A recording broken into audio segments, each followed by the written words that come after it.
My name is Naquia Williams. I'm the program coordinator here at FIU Big. Alongside with me is Clementina Valadares. She's our program manager here at FIU Big. So thank you all for being here today. Today is part of our workshop series. We have workshop on government contracting. We have Matt Block, who has been a partner with us in our programming for several years. He has a very extensive background in government contracting on several different levels. And I'm sure he's going to talk to you all a little bit more about his expertise and his experiences with securing different contracts, what to look for, what to go after, and how to prepare for going after these contracts. So you all will be able to better position your business, have some tips to be able to do so. By a show of hands, how many of you are new to procurement? Have you? Okay. So you have not actually submitted a bid before. Okay, okay. How many of you have submitted a bid? Okay, so quite a few of you. How many of you all have secured a contract before? Not with the government? Okay. All right. Well, you're in the right room today. Matt will be able to share a lot of tips and information. Be sure to ask questions. This is an interactive session. So we want to make sure that you all are able to get the most out of this, and that is valuable for you and your business. Okay. All right. Without further ado, I'm going to turn it over to Matt, and he'll be able to get started. Thank you for that story. We want to thank you, the veterans, for your service to our country. But we highly appreciate that. Thanks. Thank you so much.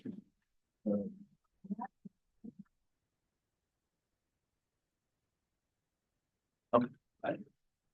All right. Good afternoon, everybody. Sorry, I'm kind of lost in time. Believe it or not, I came from Sarasota this morning. 7 o'clock in the morning, drove 4 hours, and I'm here to see you. All right. And I know the question you're asking right now. You're driving back Today, yes. I have a 1.5-year-old. I have a 1.5-year-old child at home. And my wife is going crazy. So yes, I am driving home tonight. Plus I miss them. You know, I got the choice of just sleeping alone and getting up in the morning or going back to see them. I know the first question you're having right now. What is the guy that looks just like Jason Momoa teaching government contracting? So my name is Matt. As they said, I've been a partner with them for a while. I actually work for the SBDC Apex Accelerators program. Anybody familiar with them? Okay. We offer free government contracting consulting for all small businesses. I'll put at the end of this presentation, there'll be links where you can register with us if you want. Okay. Again, this is I like to say no cost actually, because it's not free because you pay taxes and the taxes pay us, but other than that, it's no cost to you, okay? And we answer a lot of questions regarding not only government contracting, we also do marketing, assistance, access to capital assistance. That's a very popular one. So yeah, that's how much I work on. So I'm actually an FIU employee. Like I don't work for them, but I do work with them, okay? So when they were doing this, Clementina reached out to me and said, hey, Matt, can you come teach a class on government contracting? And there's a lot of veterans. I said, yeah, of course, okay? Some of you have probably seen me on workshops before. I know 2 or 3 of you have here. And I do live every once in a while. The issue I don't do more of them is because of how far away I live. So I started working in the construction industry since I was very young. I actually started as a machine operator in the field. I used to run big drill rigs and everything. And then one day my boss just comes and says, you're not doing that anymore. And I was like 21 years old and he threw me in an office. And he said, here's the plans and specs, start bidding jobs. I was 21 years old. I'm not kidding. The second day I was there, I cried. I literally cried. And I mean, literally, not figuratively. I literally cried and told my boss, please send me back to the field. Because I can't do this. It's too hard. It's too difficult. I understand machines, bolts, nuts. I understand that way better than this. And he told me, he said, you know what? I'll send you back. But the reason I pulled you out of there, because I see something in you that I didn't see in anybody else, is this, you think ahead, you plan ahead. Right? I never have to be like chasing you for anything because you're always on top of everything. You're on top of your crew, you're on top of your rig, and that's why you're here. And if you want to make the good money, you want to move ahead, this is where you got to be. And that got me thinking. And after a while, I actually became the head of the estimating department and all that. time went by, the recession hit, things got really hard in the recession, as everyone knows, to get jobs and all that. A lot of people I had hired got laid off, and I ended up doing like 7 jobs with 7 hats. And then I said, I always wanted to go to college. I was 30 years old at the time, fresh off of a divorce. And I'm like, now's the time. So I quit everything, went to college, ended up working like part-time jobs at night, got my degree in English. As I was graduating, the FDOT Department of Transportation reached out to me to head their construction management development program. They're like, hey, you got the construction experience, now you got this communicating experience, come on here. And I ended up doing that for 6 or 7 years. And that's how I ended up meeting them here, because they reached out to the DOT and we did a lot of workshops here. I've taught in this very room, I've taught about 15 times about different subjects, okay? And then when I left them, the SPDC right in the pandemic scooped me up and said, come on, let's go. And ever since then, I've been with them, okay? So I do have a lot of experience especially helping small businesses engage with government. I have a lot of experience with that. Now, I always tell everybody, anybody who tells you like, I know everything about government contracting is lying, all right? I find out new stuff every day. I got clients who have different needs, and I'm like, whoa, I don't know that. Let me get back to you. And I'm the kind of guy who, when I don't know something, I don't pretend to know it. I tell you, I don't know. Let me find out. And if I don't know, I'm just going to say, I'm sorry, I failed you. I don't know how to do this anymore. But what I do know, I will share with you. Does that sound okay? All right. And now, I love questions. I love answering questions. Don't mind interrupting me. Raise your hand. Don't mind about it. What I would like to, let's have this format. We got a couple of hours together. Let's do this format. I know you probably have tons of questions like right now. All right. If that question you're asking for comes up in the slides, save that moment for then. Okay. If the slides go by and I haven't even gotten close to what your question is, we'll do it at the end. How does that sound? Okay. That way we don't get derailed. All right. I don't have a lot of slides, but I don't know if you started to notice, but I do talk a lot. Okay. So let's start with that. Okay. Any questions before we begin? Beginning is always like, I'm like, nah, let's see what this guy's got before I start asking questions. All right. All right. So this work is for entrepreneurs who want to learn how they can grow their business through federal government contracts. All right. Now, remember, I don't write a lot of this stuff. This information here is used mostly for the federal because it's more geared towards veterans, but please keep in mind, you have a lot of local opportunities as well, okay? I don't know if everybody knows this, but the government is split in 4 levels and they're all different markets, all right? The federal market is one market.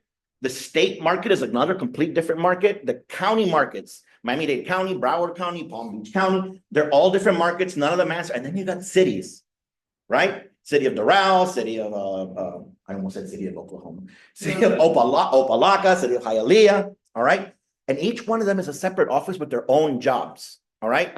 Let me put it this way. Miami-Dade County has no idea what the city of Miami is doing. They're not the same employees. The name might be similar, but they're not the same employees. The procurement is not the same procurement, all right? So you got tons of places to look for jobs, all right? Today, we're going to be looking at just the federal market, all right? We're not going to be looking at state or anything like that. But a lot of what I'm going to be saying here applies also to those. If you need more information, state, county, cities, whatever it is, all right? Just sign up for us at the end. And, you know, I'm not the only government contracting consultant there. I actually have 2 more colleagues, all right? We can help you with that. Sound okay?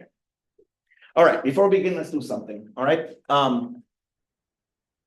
Anybody who has their NAICS codes or PSC, it's not necessary to have them right now or not. If you have them, fine. If not, no. Pass this around, write down your NAICS codes and PSC codes, and just rip off the post-it and put it inside the thing. We'll get to that later, and just pass it around, okay? If you have NAICS codes or PSC codes. You don't have them? All right. No. Anybody who wants to start? Anybody who has them? Yeah, it doesn't matter. It doesn't matter. I'm just trying to make this fair game. Okay. All right, we're going to review the 6-step gateway to successful contracting. We're going to provide examples of finding and securing federal contract opportunities. We're going to provide tips on business development and networking. And we're going to share additional resources to help your business identify and secure government contracts. All right, so I did notice there's a couple of people here that's already secured government contracts. That's correct? Were they at the federal level? Anybody? Federal? Did you, federal level too? Okay. Did you use any set-asides to get these contracts? Small business set-aside? Oh, you got the total small business? Awesome. Please raise your hand, whoever doesn't know what I'm talking about right now. It's okay. That's what you came here for. All right, so we all know what small business set-asides are, right? And we all know that there's depending on the level of government, for example, at the federal level, there's women-owned small business, economically disadvantaged women-owned small business, 8A certifications, hub zone, veteran, service disabled veteran. I'm sorry if I'm missing some, okay? And a lot of these have different programs that set aside work for contracts. What she's talking about, sorry, your name? Tiffany. What Tiffany's talking about is total small business, which means it doesn't have anything to do with your race or gender, just the fact that you're a small business, okay? For example, Miami-Dade County also has this program. It's called the Small Business Enterprise, all right? These are, and a lot of people ask me all the time, which certifications can I get, should I get? And I'm like, all that apply. Like, they're free, they don't cost you any money. They're gonna be a lot of work, people don't like that, but then, what can you do? What about the SBC, CB and DBE certification? Very good. So the DBE certification is a state certification. That is a state certification. It has nothing to do with the federal market. It gets confused with sorry, go ahead. I don't know the acronym. DBE, Disadvantaged Business Enterprise. Yes, and you'll see ACDBE, what he's talking about too, it's Airport Concession Disadvantaged Business Enterprise. Yeah, if you haven't worked with government yet, get ready for those acronyms, man. Yeah, It's acronym city. have acronyms also. Yeah. Oh, yeah, that's right. That's correct. Yeah. That DBE and ACDBE get confused with a federal certification all the time, and I will tell you why. And I've been trying to explain. I'm trying to word this as well for years. So the DBE and ACDBE certifications are state certifications. All right. People think they're federal because they're attached to federal aid. Think FEMA, think roads, okay? So the state actually does these projects. The state does them, they administrate them, but the money comes from the federal government, okay? So when there's projects that are state administrated, but federally funded, they're still state jobs, but they have federal funds. And that's where certification comes in. And what about SB and CB also come with the state, correct? That depends. It depends. If you're talking about the CBE, Certified Business Enterprise, that's with the state, but that's for state administrated projects with state money that comes from our sales tax. Does that make any sense? Yeah. Okay, so whenever they ask you, first, when it comes to certificate, we're not going to get into that too much today, but when it comes to certifications, the first thing to see is, what benefits does the certification bring, right? We can help you with that, give you the information. And the second is, if it applies to you, there's no reason to not go get it, because it's one of those things, the better to have it and not need it than need it and not have it, right? You can't get a certification on a dime. These things take 90 days, sometimes more. The federal, especially, they've been dragging their feet a lot right now. I can imagine why. All right. Okay. So what do you need to know about federal contracting? All right. 6-step gateway. Evaluate. This is before you do anything. Okay. Plan. How are you going to do this? Register. Remember, registration, everybody jumps on it. The first thing to do is register in SAM. There's 2 things before that. Okay. If you evaluate and plan and you notice this is not a good route for your company, all right, then what's the sense of registering with SAM? It's free, but anybody who's done it knows it's a pain in the butt, right? It's a long process, and you're business owners, you don't have time to waste. Okay. Government contracting isn't for everybody. I've had clients, when I tell them what government contracting is, they're like, oh no, I'm not doing that. What? Can anybody tell me what are things that turn people away from government contracting? Bureaucracy. Huh? Oh yeah. Oof. Yeah. You need a whole army of people to help you. I know people that I trust them like in a jiffy to build my house. No problem. I'll know they'll build me a really good house. But if I were a government contracting official, I'm not hiring them. Because I know they hate paperwork, and I need that to get my contract going. So yeah, that's one. Anybody can tell me another. Funding. Huh? Funding, money. Money? Federal government can get it separate. You will have to have some Capital. capital money. Why do you need capital to start? Because you take care of all the expenses. first. Yeah, the government does not give advances on projects Payment terms. ever. Yeah, well, they don't give you advances at all. Payment terms. Yeah, I got a bunch of clients who tell me oh, they don't give me advances. Well, I'm not doing. Okay, I understand. That's fine. I'm not saying it's right or wrong. That's their business model. But that's one thing you got to understand with government, right? You get $1 million contract, you're not getting $500,000 to start this contract. You're not getting anything. You're getting a big goose egg, 0. All right. So you got to start this money with money from your own pocket. People say, well, that's prohibitively expensive. I'm like, yeah, if you're like a 2-person operation, you're going over for a $500,000 contract, then yeah, that's prohibitively expensive. Most of my clients that are startups that do really well, they start looking for the $10,000 contracts, the $15,000 contracts. Start racking up things they can do in 2-3 days and get them done. Hire more people, bring them in, bring it up. But if your thing is, well, no, I need to start definitely with 500,000, I need to go after the big ones, then yeah, it's probably not for you right now. Or partner up with someone. Or partner up with somebody who has the capital, right? Now, one thing I do want to say, because a lot of people tell me, like, I'm just going to partner up. What I'm going to do is I'm going to go after the contract, and then I'm just going to give it to my friend over here. Like, doesn't work that way either. You're responsible for that contract, right? If your buddy over there decides to, like, gets a better job in Tallahassee and leaves you hanging, you're responsible for that one. You do got to keep that in mind when you partner up, that your partner knows this. Okay. Sorry. And the other one, I got prepare, pursue, and achieve. Now, one thing I will tell you, we're going to go through these. We can help you with a lot of these steps, but again, you need to make the decision first. All right. First, ask yourself, what we're talking about, is government contracting the right path for your business? All right. And as I said, B2G, that means business to government. All right. Tina, are we giving them the slides after we're done? Yes. Okay. So yeah, I saw you taking pictures. I'm like, I don't know if I was authorized to get into your nuts. Thanks, Tina. All right. So before we get started, let's cover some key questions you need to ask yourself before diving into government contracting. All right. First, what size of contract can you handle? I know. Me, I'm a hard worker. I've heard it all the time. Me, I'm a hard worker. I'll work 26 hours a day. I don't care. Give me that $1 million contract and I'll do it. Okay, cool. What happens if you fail? Ever thought about that? Huh? No more contracts. Probably for a very, very, very long time, if ever. Okay. And this is something that everybody's like, oh, I want to get rich immediately. I want to get a government contract now because, you know, I'm getting old. I hear this all the time, believe it or not. I'm getting old and I want to leave stuff for my kids and my grandchildren. So I need that, you know, what I haven't done in the past 30 years, I need to get this done this year. And I'm going to go out and get a $3 million contract. I'm going to work on it all by myself.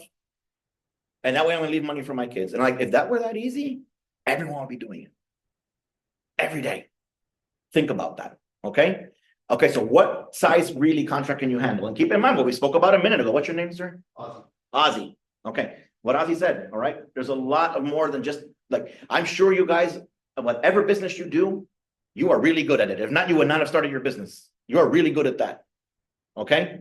But unless you have a lot of experience in government paperwork and administration, let me put it this way. You guys even have to report to government every single hour that your workers are on every single site that you're on. If you have 3 like contracts going and you move that worker from one site to the other in one day, you got to report this worker was here for 2 hours. This worker was here for another 1 hour over here. And you got to report that on every, she's shaking her, she's nodding. All right. And you know how they make you do that? They're not going to throw you in jail or anything. You know how they make you do that? When you go ask for your check, they're going to say, nope, you haven't given us this. It's very simple. You make, you know, people jump through hoops of fire if you hold their checks. Right. And this is something that you do have to keep in mind. Now, people, oh my God, that's it. I'm surprised nobody ran out already. Now they're saying, Matt, that's it. I'm not doing this. This is too much for me. Just remember, the smaller the contract, the less of what I'm talking about. The larger the contract, the more of what I'm talking about. Am I making sense? So going after like one contract like this is probably not the best idea right now, right? When we learn to swim, what do we do first? We just jump right in, do a swan dive, and do a cannonball? No, we put our feet in first, right? Test it, see how it is, all right? Now, I don't know how well this is written. How many bids can you pull out a month? Who here has lost a bid? We asked who won them. And you know what's funny is the ones who won them are the ones like, yeah, I lost them too. Did anybody win on the first try? Nope, those are rare. I've seen them. You have? Okay. Awesome, man. Congratulations. You're one of the rare ones. Believe it or not, the ratio is 1 to 10. You bid 10 times to win 1.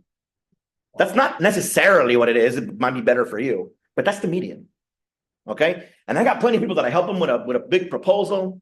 We write it off, we put it nice and tight and everything. And then they lose it like, Matt, I can't believe we worked all on this and government contracting sucks. And I hate government and it's the worst thing that ever. And I'm like, it's just the way it is. Think about it. 6 people went after it. Why would you win it?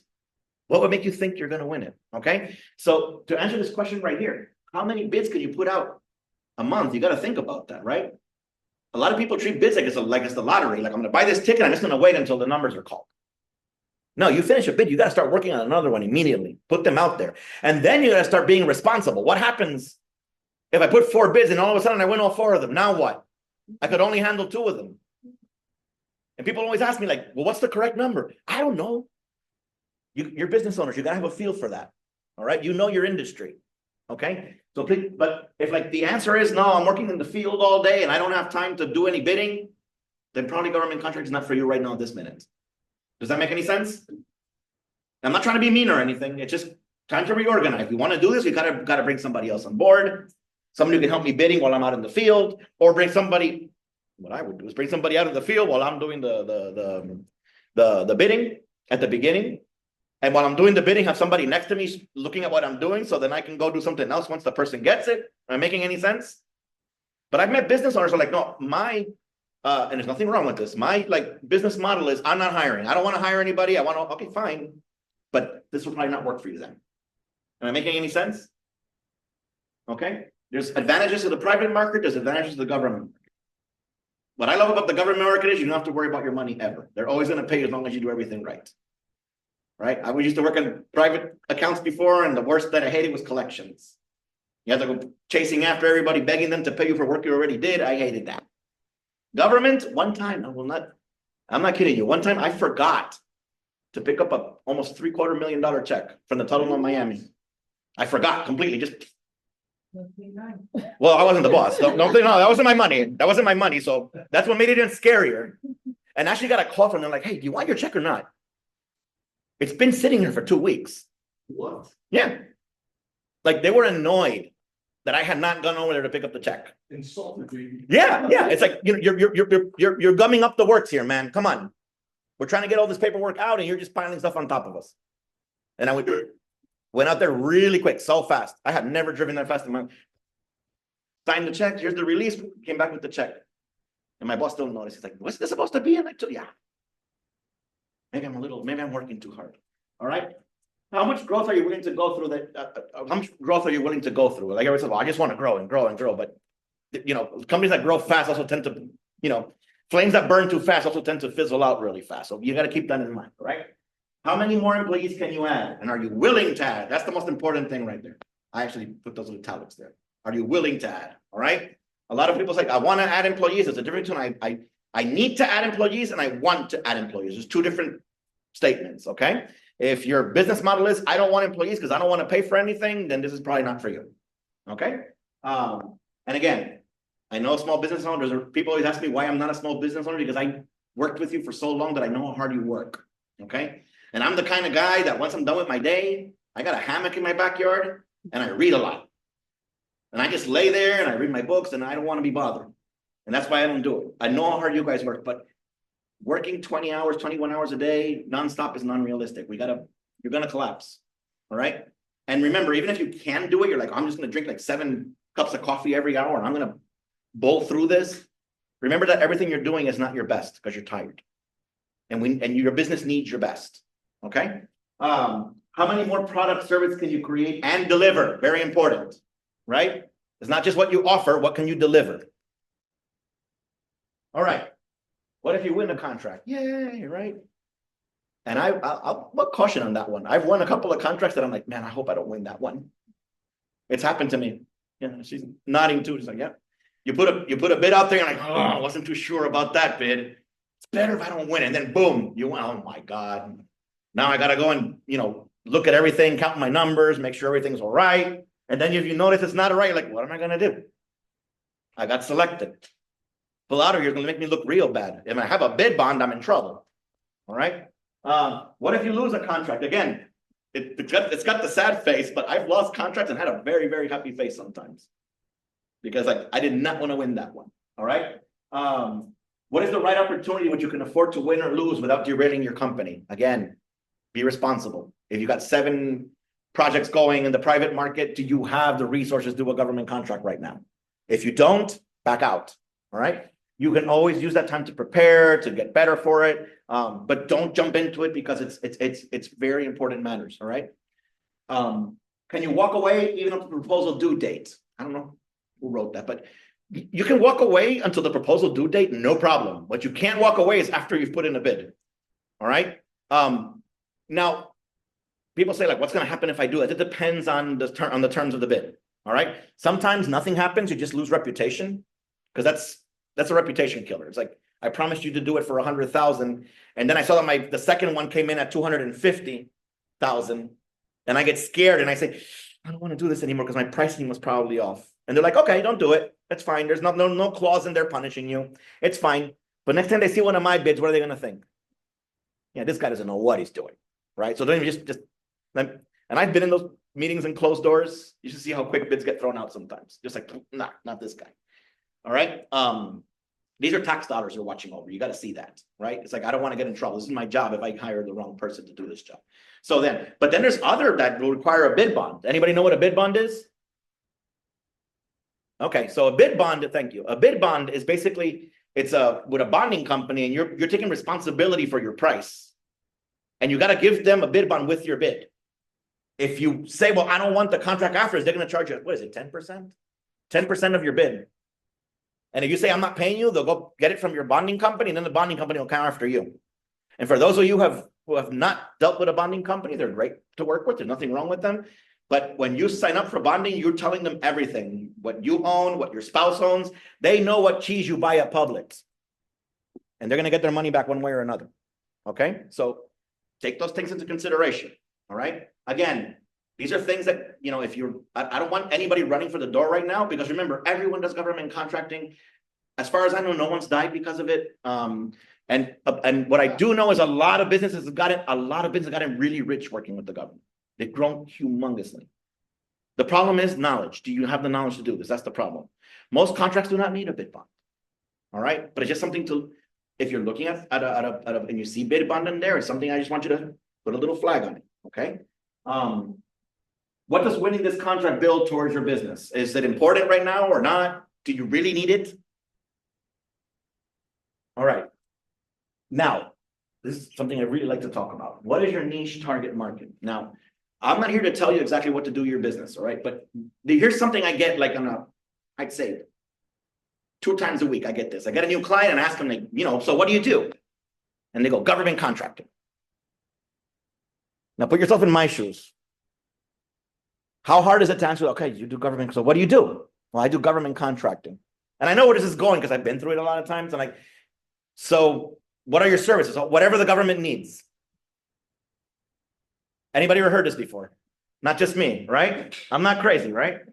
I hear this all the time. Whatever the government needs. In other words, I just want money from the government. I don't care what it is. All right. So this brings a lot of problems. All right. I'm not saying it can't be done. I've seen people actually get away with it. All right. I've seen it and they're doing quite well. But the problem is this. All right. This is how I see it. Okay. The problem is, one, if you're hiring someone to work on the roof of your house, and that someone goes in and you tell them, like, what do you do? Like, oh, anything. Do you want that or do you want a roofer? It's your house, remember. Yeah, I want a roofer with lots of experience in roofing. So there's a good chance your bid is not going to get past a lot of stages there. Right? The other problem is pricing and estimating and bidding. If you don't know the type of work you're working on, how are you going to, if you're going against competitors who know what they're doing and they know what things cost and production rates and all that, how are you going to bid against them? Yes. When you're bidding for a job, how much time do you have to get that bid ready? Very good question. It depends on the job. Usually it's 30 days, but it can be 20 and it can be 45 depending on the size of the project. Okay. I've seen 2 months sometimes, but that's because the project's like humongous. I was wondering, maybe some of them were 24 hours. No. You won't see 24 hours. No. But some of them will be like, if it's a small thing, sometimes they'll give you like 10 days, but it's a tiny little thing. Like it's something that you can actually sit down with a paper and pencil and work it out. But if it's something that's like, it's a big project, like a building or something, they're like, no, they're going to give you more time. And a lot of time they notice, like they give it for 30 days. And a lot of people call and complain. They're like, hey, it's a project. And then like, oh, here's addendum, because they don't, these are government officials working in an office, they don't know. So then the pros call them and say, hey, we can't give you a bid in, the Turners of the world call them and say, we can't give you a bid for this in 30 days. Are you nuts? And then they get toward me, and then you get addendum, number 1, bid date changed 60 days from now. So yeah, think of it. It just depends on the size of the project. Right. What's important is, and we're going to talk about that. What's important is catch the job as soon as it's published. That's what's important. And we're gonna talk about that, but that's what's important. Catch the job as soon as it's published, because I got tons of people, oh, I found a perfect job for myself. All right, what's the date today, 24th? And I tell them like, okay, so what's the bid date? Oh, it's tomorrow. But I just saw it today. It's not my fault. I'm like, it's not your fault because you didn't, but it's not your fault now because you didn't know, but you just had a session with me and today I'm going to teach you, so it's never your fault again. So next time it is your fault. Okay. So past performance. My recommendation to all you business owners, work on your strengths, work on what you're strong about, offer these services. All right. I've been in presentation when people come and give me their elevator speech and, hey man, I'm this and that. And my great grandparents crossed the Atlantic in a canoe from Poland and all this, there's the family business. And they walk away like, I have no idea what you do. I have no clue what you just offered me. Government contract. Yeah, that's what I do, government contracting. Okay, cool, right? And I'm not going to argue with you there in an event where it's like, 10 other people in line waiting to talk to me. I'm not going to argue with you. I'm going to hear you out. Or, I guess hear you out or listen you out. Hear you out. Okay. Geographical focus area. That's another thing. Depending on your type of business, geographical locations might be prohibitive. You're janitorial. I get this all the time. Janitorial, I'm looking for jobs in Tallahassee. I'm like, you really want to do this? First of all, the local janitorial are going to beat you up on that bid. They don't need to pay hotel rooms. They don't need to pay anything. They don't need to pay travel costs. They're going to beat you up on that bid. Like you're just wasting your time there on that one. Okay.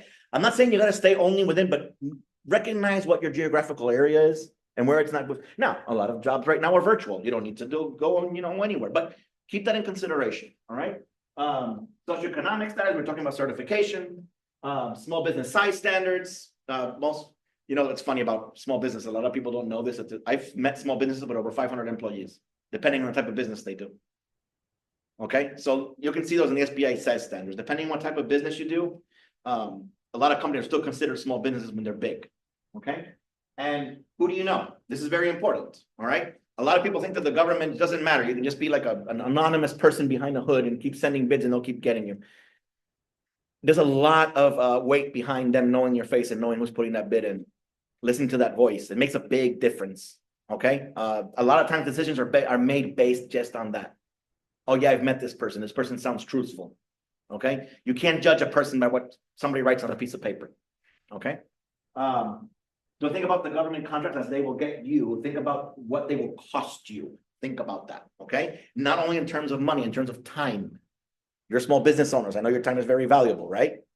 Do you really start, as I said before, do you really want to spend your time working on a janitorial bid in Tallahassee? Right? You might say, well, I'm not getting a salary from my company because I'm the owner, so it doesn't matter. I can just waste my time. Time is money. Always. Okay? Plan.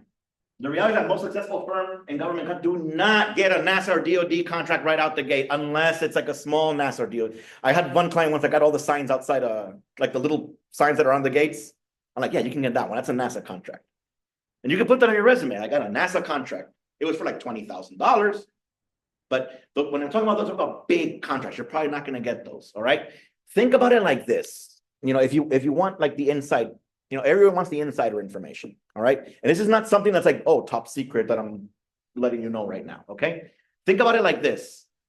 If you are a government contracting officer and you're doing a job that's requires a lot of responsibility to complete this job. We had a bridge fall around here in Miami, remember some time ago? Yeah. All right. And if you're in charge of that job, do you really want a company that you've never heard of before just because they're the lowest price? That company wasn't that. No, they were big. They were very big, but I wasn't, good point. I wasn't like trying to beat up on that company because I know them and I know how they broke up and I know all that. Mm-hmm. But let's just say like a big project like that type of project, or you're building a parking garage or something like that requires a lot of responsibility.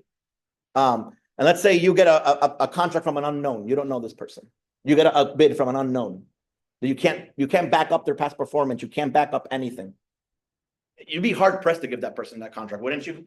As a contracting officer, you'd be very hard pressed for that. So, keep that in mind. whether now if it was a contract that doesn't require much responsibility, now I'm willing to give those small businesses a chance. Because it's something that, if anything happens, no one's gonna get hurt. If anything happens, we're not gonna lose a lot of money. Am I making any sense? And every time you get one of these small contracts, you go out there and they see your face and they get to know you, and you start building your company from there. Okay? Follow the true path. Start small, start local. Local doesn't mean only like local around the area, it means local government as well, right? State, county, cities, okay? Build past performance little by little. Remember, when you give them your past performance, your private work also helps as well, okay? Take advantage of teaming and subcontracting. But please, talk to your consultants about teaming and subcontracting because there's a lot of legalities there. All right. I hear a lot of people like, I'm going to joint venture. And I'm like, anybody heard of joint ventures here? I'm going to joint venture, right? And they think it's just, well, I'm just going to put in a bid and say we're a joint venture and that's it. Yeah. You got to create a separate entity. You got to get approved before you even put that bid in there. And one big thing about JVs that nobody knows until everything blows up in your face is that, let's say Ozzy and I have a JV, right? It's called Ozzy Mac Contracting, right? Sorry picking on you, Ozzy. Yeah. So Ozzy Mac joint venture, and then we're 50% into the job. And I don't know if you know this, but I'm from Ecuador, South America, and I love it over there. And then I go, man, I got this big check from Ozzy and I working together. It's $1 million. I'm just gonna disappear, go into the jungles, and Ozzy will never find me over there. Yeah, right. And I took, good luck, man. How dare you? But what happens then is that the government tells Matt, Ozzy goes to the government and says, Matt stole the money and flew the coop. And then the government says, we don't care. You're 100% responsible for the contract. Yep. Right? But Matt, we can't find Matt. We're not gonna put any resources into looking for Matt. That agreement was between Ozzy and Matt. It had nothing to do with the government. So he's responsible for 100% of the contract. So that's just a joint venture. Then there's partnerships. Then there's subcontracting. We need to define what subcontracting is. Subcontracting isn't, well, I'm really good at getting bids, right? So I write up and I win the bid and then I go and hire somebody else to do the job. That's not subcontracting. That's contract brokering. Different terms, all right? If I'm just throwing 100% to somebody else, I am not subcontracting.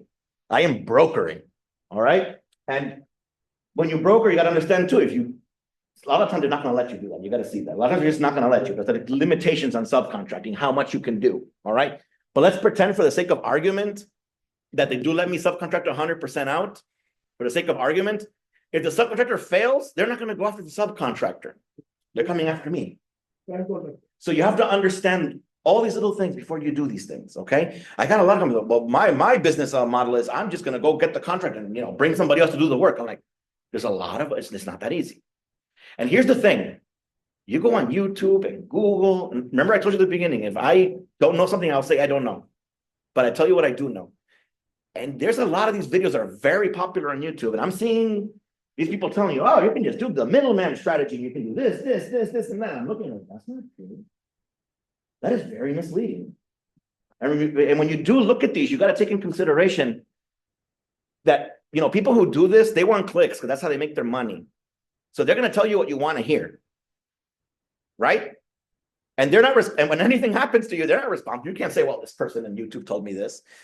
Right? They're not going to take responsibility for that. So, please get your information correct. And I always tell everybody, yes, talk to your consultants. Also talk to your lawyers.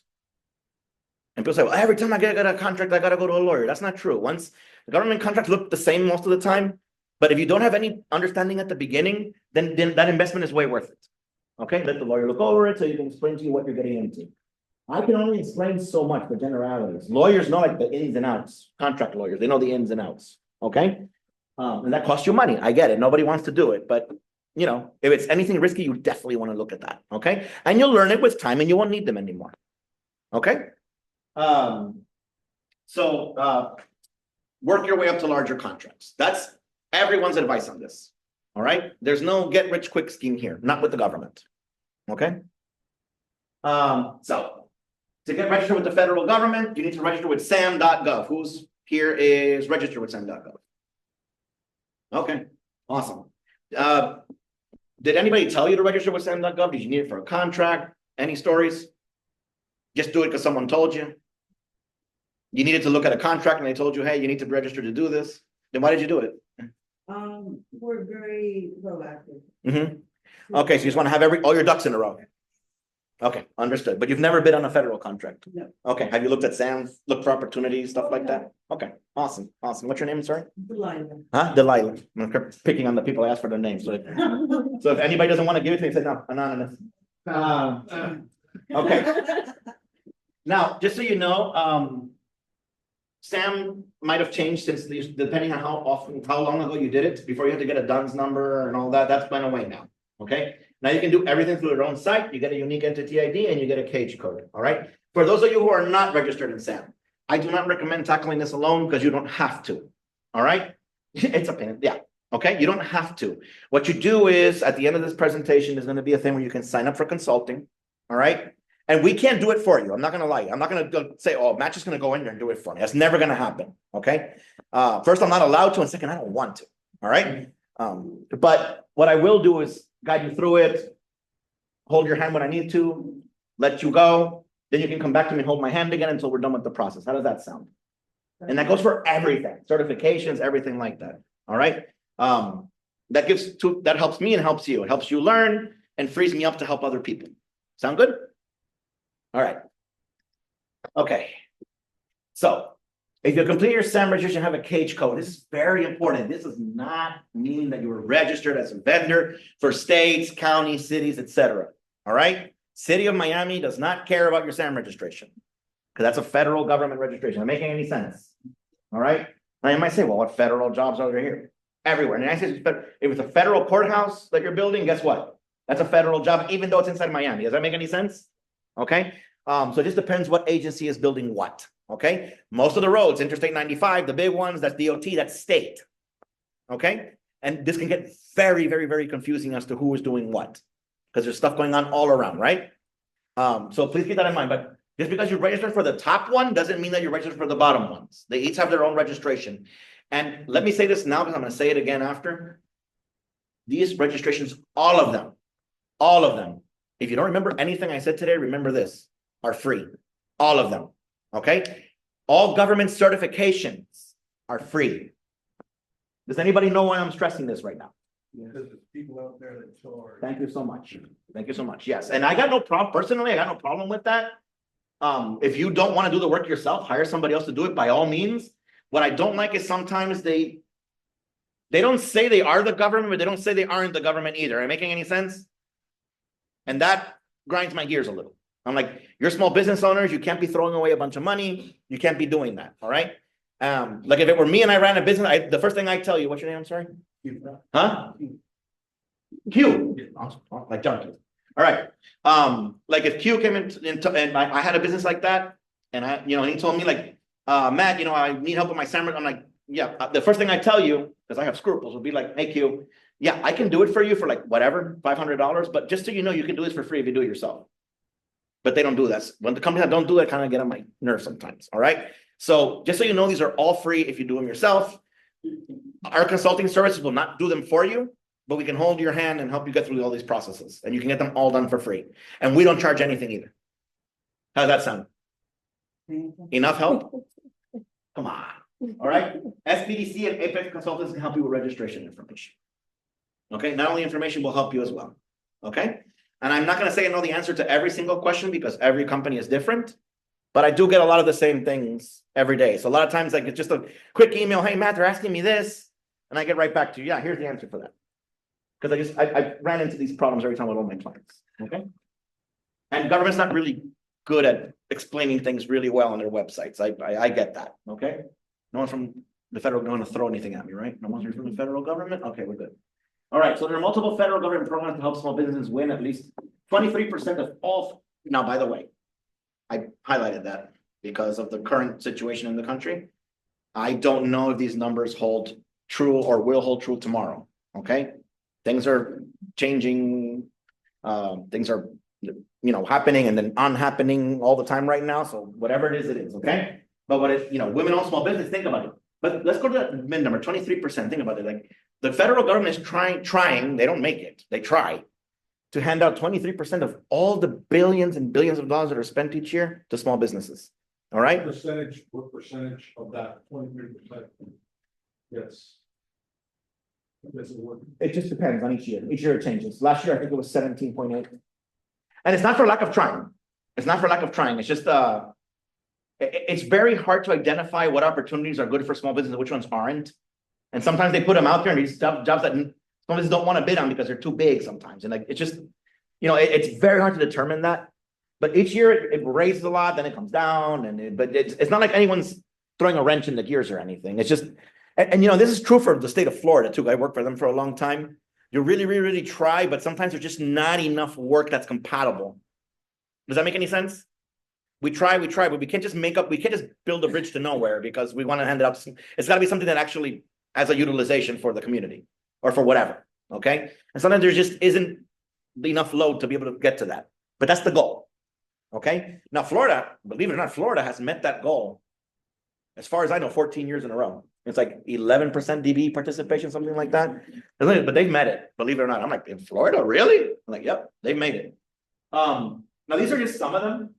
Okay, remember, talk to a consultant about certifications. There's a lot more types of certifications out there for you. All right. I don't want to spend too much I time. have a question. Go ahead, man. The Service disabled veteran owned small business. Yes. 3%. Mhm. Why so little, I guess? It's because of the amount of businesses there are. There's going to be a lot more women-owned businesses. That's a very good question, actually. There's going to be a lot more women-owned businesses than a service disabled veteran because there's just a lot less of you. Does that make any sense? So putting out, 10% would be great. You say, oh, that's great for me, but it'll leave a lot of contracts without getting touched because there's just not enough of you to touch them. Does that make any sense? Now, 3% sounds like a tiny amount, but 3% of $1 trillion is a huge amount, right? So, it's a 3% of the total. I'm sorry? Yeah. Well, let's find out what 3%, let's see, trillion would be 1,000 billion, right? Right? 30 billion. I'm sorry, after a billion, my brain just starts shutting down. But a trillion is 1,000 billion, right? Go ahead, use the calculator. I'm interested. Yeah, I'm not gonna do that because I'm just gonna faint here and that'll be the end of the presentation. My brain's gonna short circuit. All right. So these are a lot of the certifications you can apply for. A lot of the websites have changed since you've done it before. I do not recommend tackling these alone. All right. Get the help with an SBDC Apex consultant to help you with these. They can get a little confusing of what they're asking you for. Now, there you go. 30B enough for you? I'll keep a nice cool billion. You can have the other 29. All right. Enough. Ever remember that movie, Brewster's Millions? Yeah. Yeah. Try to spend. Yeah. Now, please keep in mind that not all of these are certified from the same page. I'm not even sure if all those are correct right now because they switched around. All right. But, one thing I do want to understand that, service disabled veterans, women, economically disadvantaged women, just because you say you are and you can show you are, doesn't mean that you gotta apply for the certification. Just being one isn't enough. Does that make any sense?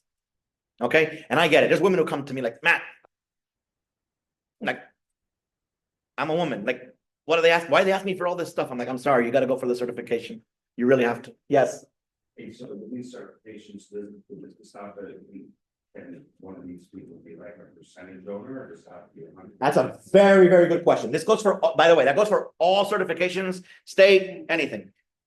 It needs to be only for the majority owner, 51% or more. And this is very important. Please write this down if you have to. All right. It's not just owned, it's owned and controlled. That's a very good question. What's your name, man? Bob. Thanks so much, Bob. That's a very good question. I wouldn't have brought that up if you hadn't brought it up. Okay.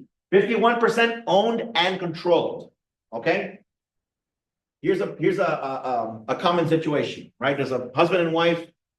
Husband does all the work. He wants the women-owned business certification. I'm going to put this in there, my right 51%. And I'm just going to tell her what to do. I'm going to be the boss here.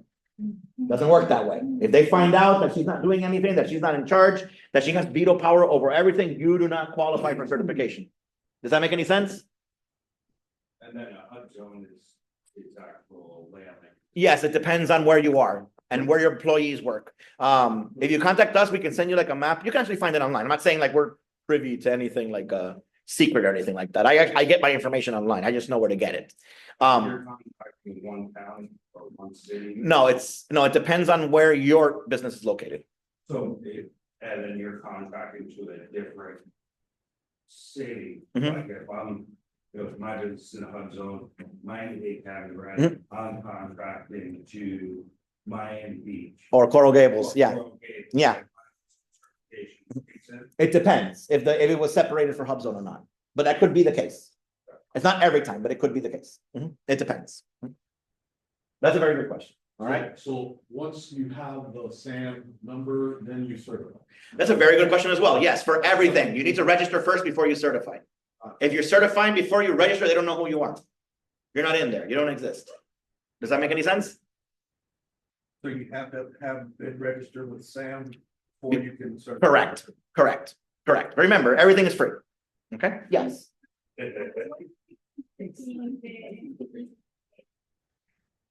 SBE certification is, well, the first one is it only applies to Miami-Dade projects. Okay, so the SBE certification will not work for state projects, won't work for federal projects. Even if there's a federal courthouse being built within the Miami-Dade County, that SBE certification will not work because it's a federal job. Does that make any sense? And the SBE certification is also, it's a great certification because they have set aside work for SBEs. But what you do want to keep in mind is that it is a race gender neutral. Okay, it's only for small businesses. Like I can be a white dude and have that because I'm a small business. Does that make any sense? But it's only for county work. And that when I say only, it makes it sound little, like that's all the county stuff. But when I say only, it makes it sound little, but it's actually huge. But I do want you to know that the SB does not carry through to like the state jobs, does not carry through to federal jobs, and it does not carry through to Broward County either. Because it's a Miami-Dade County SB certification. And the AD. I always make that. ACDE, That. Airport Concession Disadvantaged Business Enterprise. Yeah, that was also doing the brand day. No, that's a state certification. Oh. Because the airports are managed by, please ask as much of the questions as you can. I'll try to answer them all. The airports are managed by the Department of Transportation, who are a state entity. So their offices, believe it or not, are in Tallahassee. Make any sense? Okay. But not all the funding comes from the state. A lot of the funding comes from federal. Yeah, but if that's called federal aid, that's called, it's not a federal project, it's federal aid, but it's administrated by the state. Got it. Yeah. No, we're making a lot of leeway here. It's a lot of stuff. I'm sorry, everyone. I know it's a lot of stuff, but I'll tell you this. When I first started teaching these years ago, I could not explain it for the life of me. I had to like look in front of the mirror and pick the correct words, and because I could not explain it. And I'm thinking of people who are like, there's a lot of people in government who like know exactly what these things do, but they probably can't articulate it. And I noticed it because they don't put it on their websites properly. They just probably can't articulate it because it's so confusing. All right. So how targeting now, without going much into this slide, you know what's the best way to target stuff? Again, get with a consultant. There's a lot of sites that can do this, but little old me, they give me access to a system called FedMine that'll cost you about $10,000 a year. All right, and FedMine keeps all the federal contracts according to NAICS codes and PSC codes and everything. For the last 3 years, I can get full spending reports on what agencies are doing the spending for your codes, what contractors are getting those contracts. I can dig deep into like, you know, what, and I can actually like PDF the reports and send them to you so you can use them at your leisure. Okay. And that's what you use to target, like what's going on right now. Now people ask me like, well, what does the government buy? I'm like, everything, like pencils, jet engines, missiles, you name it. Yeah, you name it. Because the government doesn't produce anything. All they do is buy it. Right? FedMine, like a mine, like mining. Yeah. Yeah. Don't sign up for it though. Because that'll cost you a lot of money. You said $10,000. Yeah. You're like, I'm out. No, but it's a tool they give me at work.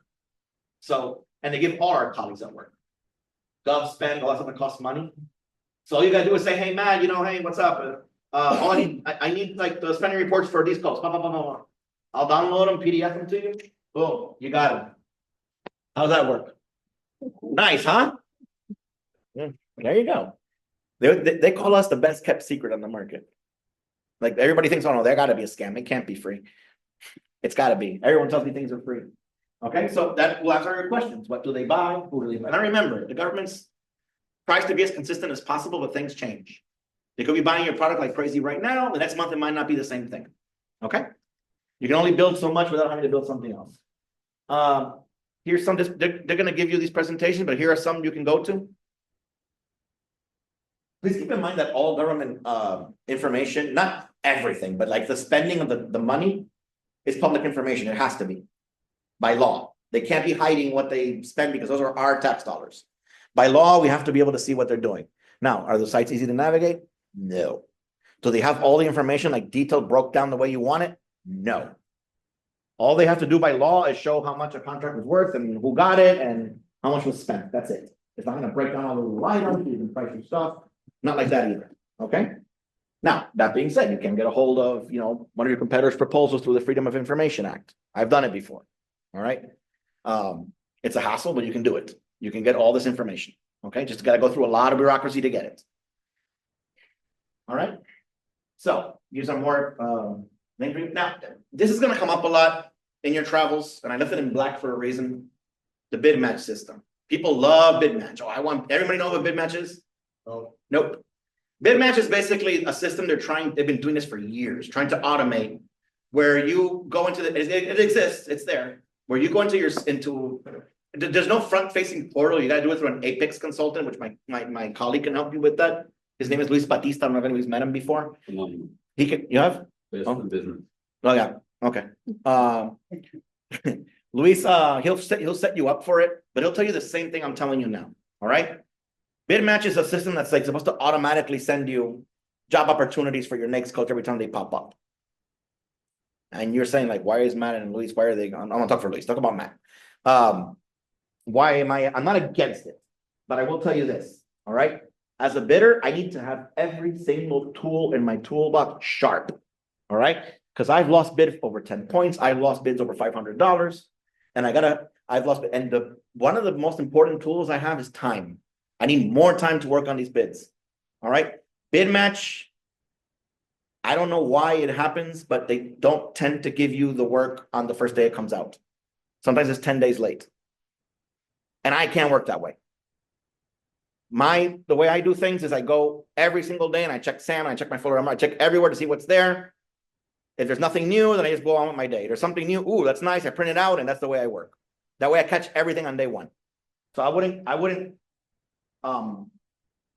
trust something like bid match, because I need all the time I have at my disposal. Yes, Kid. systems like bid match, bid mine and stuff like that cost money. Bid match is free. Oh, okay, but the ones like bid mine and stuff like that, can you write them off on your taxes?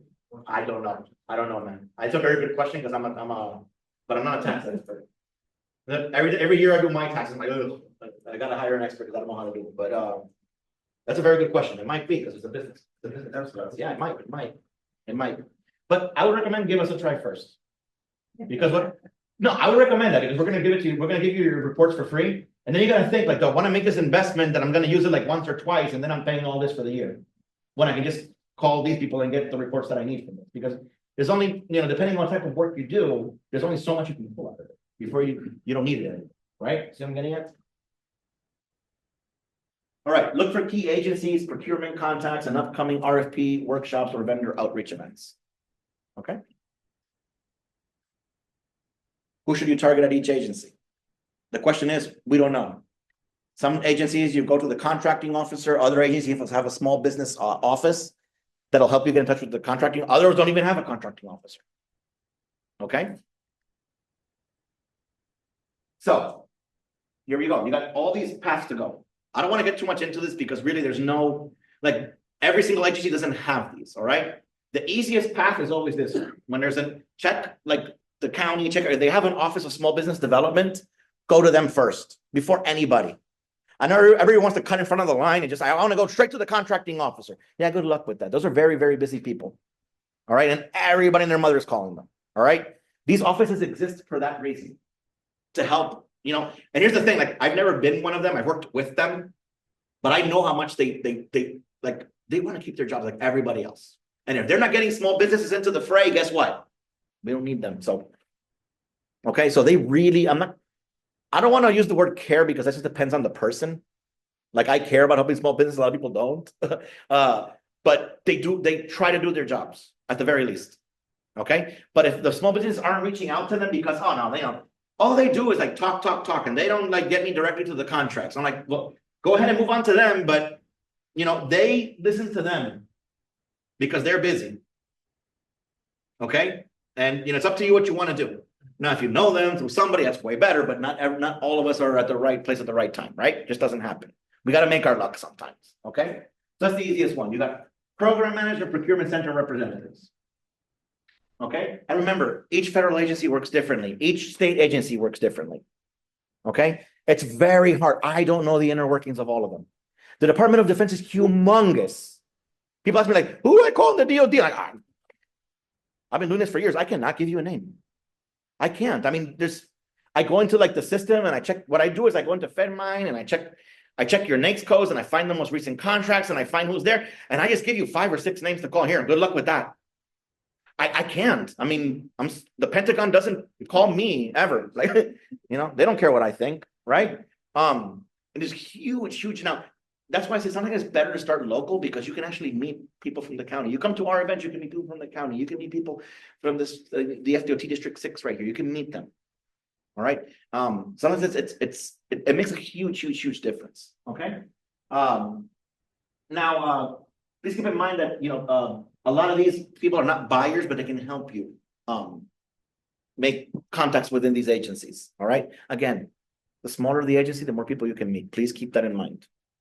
Now, I don't know if this is in these slides, but I was teaching a webinar yesterday. And it came up like people said, oh, well, it's federal's the best because federal pays more. That's not true.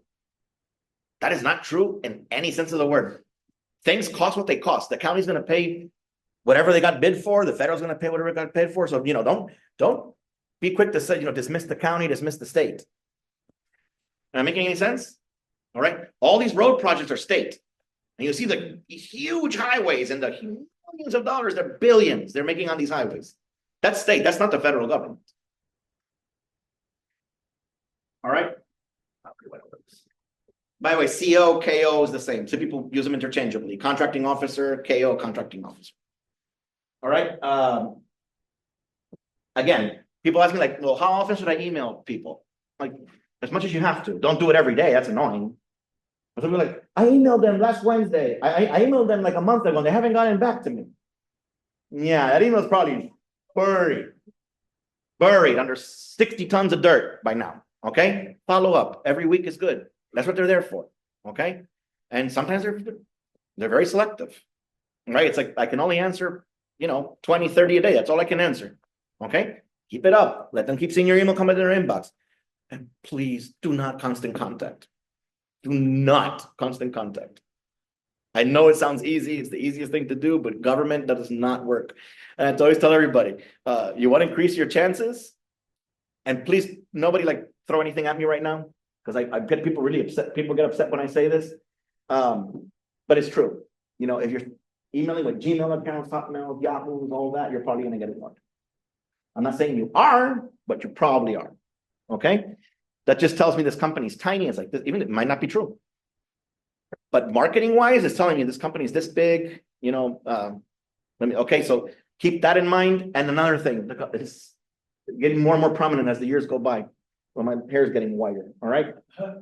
The government does not text, WhatsApp, Telegram, LinkedIn. They don't do any of that. All right. Email only. They barely answer the phone. Barely. Okay. Email. Get really good with your email accounts. If you want to keep moving, you want to, do meetings with them and get really good with your email accounts. All right. If you're working with me, I'm your consultant. You're going to see how I work. Email. And I'm like, you start calling me, like I got clients that call me like 7, 8 times a day. And I'm like, I'm on the phone with somebody else. I can't help you right now. Email me. And sometimes they just break contact because I can't pick up the phone. And I'm like, what do you want me to do? And sometimes it's just a yes or no question. Hey man, I'm trying to get through the SAM and they're asking me this question. And like, you waited to give me a 2 weeks appointment just so I can answer that question in 2 minutes. So get really, really used to your email. Okay.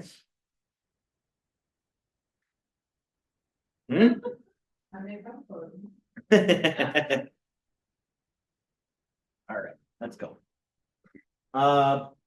Remember, program managers are the ones that they're not if you're in a problem on a job, like you don't know what to do, but technically You're not gonna be calling your contracting officer. They don't know about those things, all right? Then you go to the program managers. They're the ones who have the know-how of the system and all that stuff, okay? All right, and the procurement center representative, this is, basically the person who, our big boss, we got one in Florida, as far as I know. All right, so look, these are like percentages of small business set asides. There's a link to get it. You'll be able to get that information. But that's what you're asking, Ozzy, like how much was the goal, how much has been given, all that happy stuff. Sorry, Same, is that the same website? you can go in there and get it. Public information. You're getting these slides, by the way. But if you want to write it down now, go ahead. I usually take a sip of water.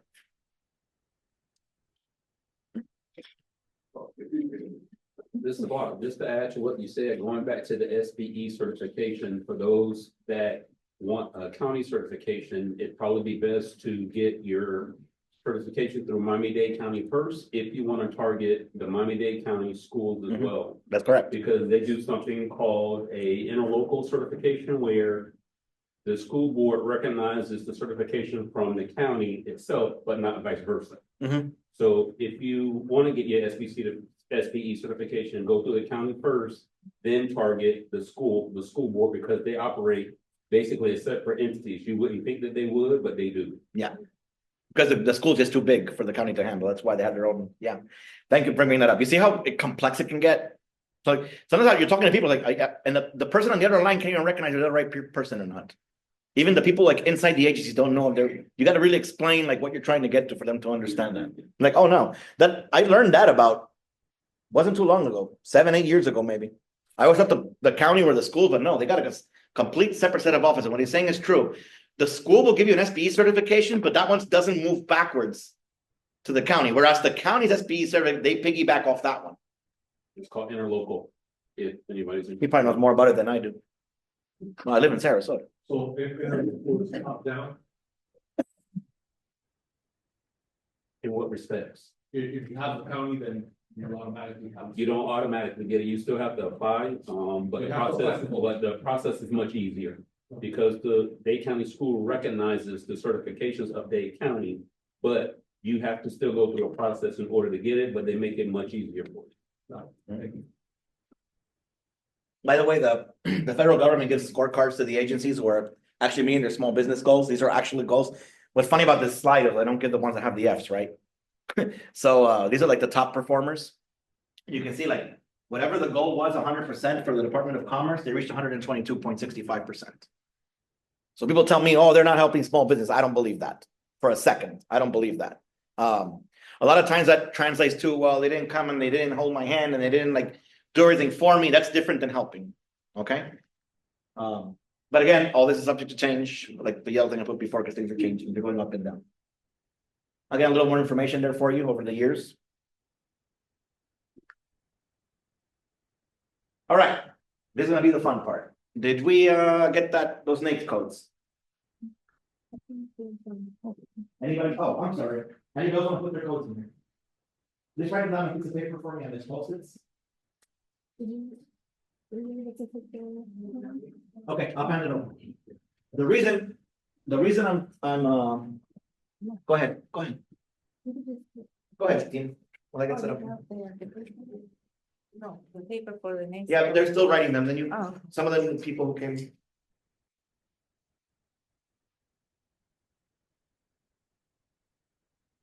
Uh-oh, where are you?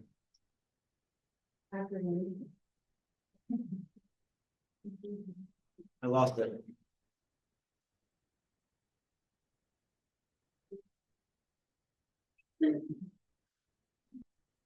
I lost it. I knew it was gonna happen. You should have seen it coming.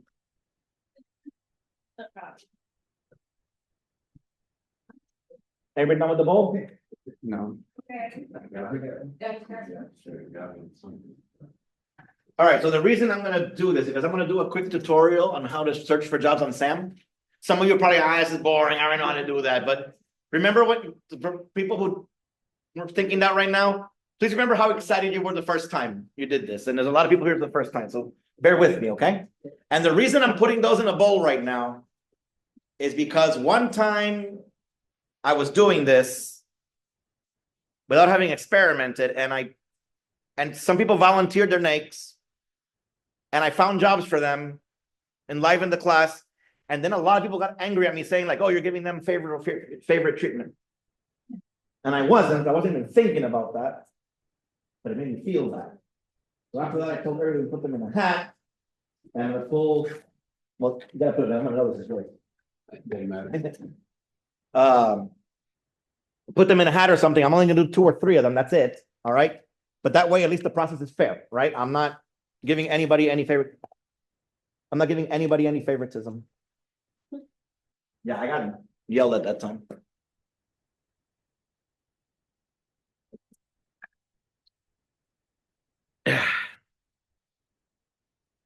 So this is the website for SAM.gov. Every federal contract is going to be on on SAM.gov. There's a lot of the Department of Defense has their own website. It's DIBS, I forget. They have their own website for like only Department of Defense contracts, but those contracts are also here. So I really don't see thank you so much. I really don't see the sense of going to other things, because all the federal contracts, and remember, federal. You will not find state jobs here. You will not find county jobs. You will not find city jobs. Make any sense? Okay. Who wants to? Yeah, anyone. Yeah. All right. All right. I'm not switching them on. I'm putting the rest here. Okay. You can see how scared I got that time. All right. So I got a couple of codes here. All right. So we're gonna look for these up. Okay. All right. So this is the website. Okay. Now, the first thing you want to do, remember, when you're looking for jobs, the most important thing I've learned is tunnel vision. All right, just look for what you need to look for, ignore the rest, because there's so much. Right on this page is like contract information, registration page, everything is here. And it's like you just need to like pinpoint what you're looking for and go for that. Ignore the rest. Okay. So the first thing you want to do here is this. I recommend you at least write this down, because it's not going to be on the slides, because I'm doing live on the internet. All right. You want to go to contracting. Everybody looking at what I'm doing? Yeah. Now, this is where people trip and fall. Okay. And if I had any power in the federal government, I would remove this page. I would remove it, because the first thing anybody starts doing is start writing in that search box. They start writing their keywords, and you're not going to get anything filtered. All right. So the key is here. Write this down. Put a big asterisk on it. Go to advanced search right over the search bar.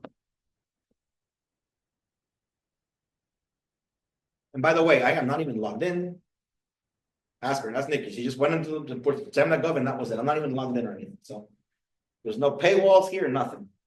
Okay. Now look on the left here. Look at all your filters. They're right there.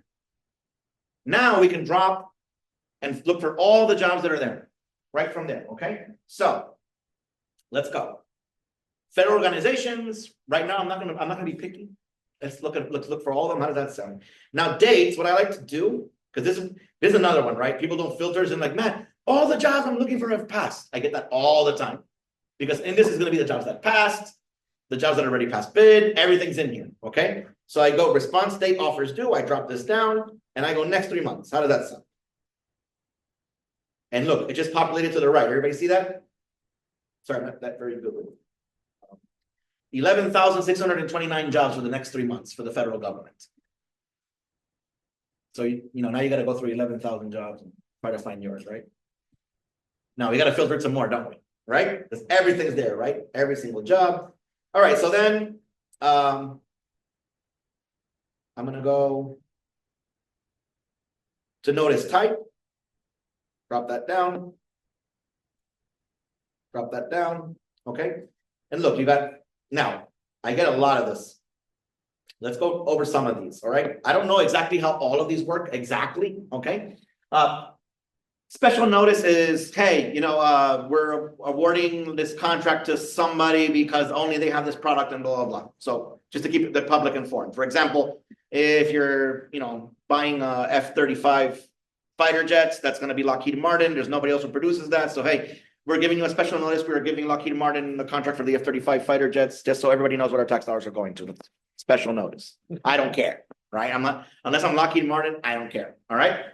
Sources sought. I get this question all the time. All right, there's one called sources sought, and basically what happens is the federal government is thinking about doing something, but they don't know if in a certain area or a certain area of expertise is going to be enough people to put it together. A competitive bid, I can't tell you how many, it depends on like the project and the agency. But people say, well, if nobody else bids on it, I win it. That's not true.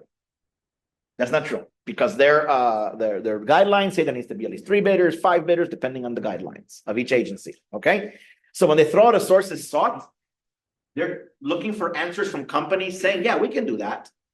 And it's not a big answer, it's not something you got to give them a bid or anything. And they're trying to gather to see if it's worth the time and the effort to throw out a bid for this, if there are going to be enough respondents for that's why they do that. And people tell me, well, I'm not going to answer that. That's not a bid, that's no money for me. I'm like, I don't think that's smart, because you're not getting yourself known, you're not throwing yourself out there. And again, these are not difficult answers. They just want like a brief portfolio of your company, what it is. They're not even asking you like to do it in a certain thing, and they're not going to grade you. They just need to know you're out there. But people say, no, this is a waste of time. Like, I can't change your mind on that. But exposure, that's all that's important to me. Exposure. Okay. Pre-solicitation. Sometimes it's just they're trying again. Now they're putting out a bid, but they're trying to like find a group of contractors who are actually going to bid on the job, not just that are there, but are going to bid on the job. Consolidate, substantiate, bundle with combined synopsis. That's basically huge packages of work, and they're picking a lot of companies and giving like parts of the job to everybody else. Like saying, you know, there's a huge project, we're going to give this to 3 firms, we're going to give this to 2 firms. That's what they are. The one that people most look for are this one, solicitation. That's what people most look for. Okay, but if I were you, I would mark. If I were you and you're looking for work like right now, I would mark sources sought, consolidate, solicitation, and combined synopsis. Those are the 4 I would mark if you're looking for work. I got a little lost. Yeah, go I back. put next 3 months, all words, and I didn't get anything back. All words. There's a Dropbox where it says date. I'm gonna do this again. Yeah, please. Okay, I'm gonna do this again with another next code. Okay. No, you said sources sought. Sources sought, consolidate, substantially, bundle, solicitation, and combined synopsis. And I guess I had a client just 2 weeks ago, and she was like, "There's nothing on Sam about the job I bid on." And I'm like, "What do you mean it's there?" And we were going back and forth, and I'm like, "I'll put a Zoom meeting on, and I'll show you it's there." And the hunt, she hadn't hit this filter. No, it's confusing. It wasn't. She was very, very good client, but she's like, "I can't. I'm putting in the job, and I can't find it, and I can't find it." There's the filter, award notice. Okay. All right, so I'm gonna remember, you can really bad with this. Consolidation bundle, you can mash them up here. Sources sought.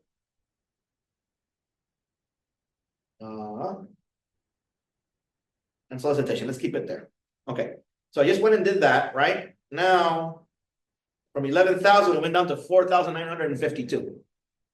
But again, this is across all areas of work, right? So now we got to nail it down, don't we? So let's go to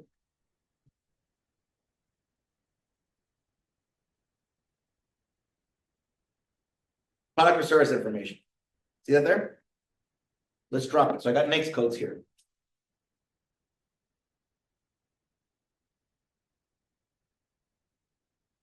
That can't be correct. It's missing a number. Sorry, whoever did that.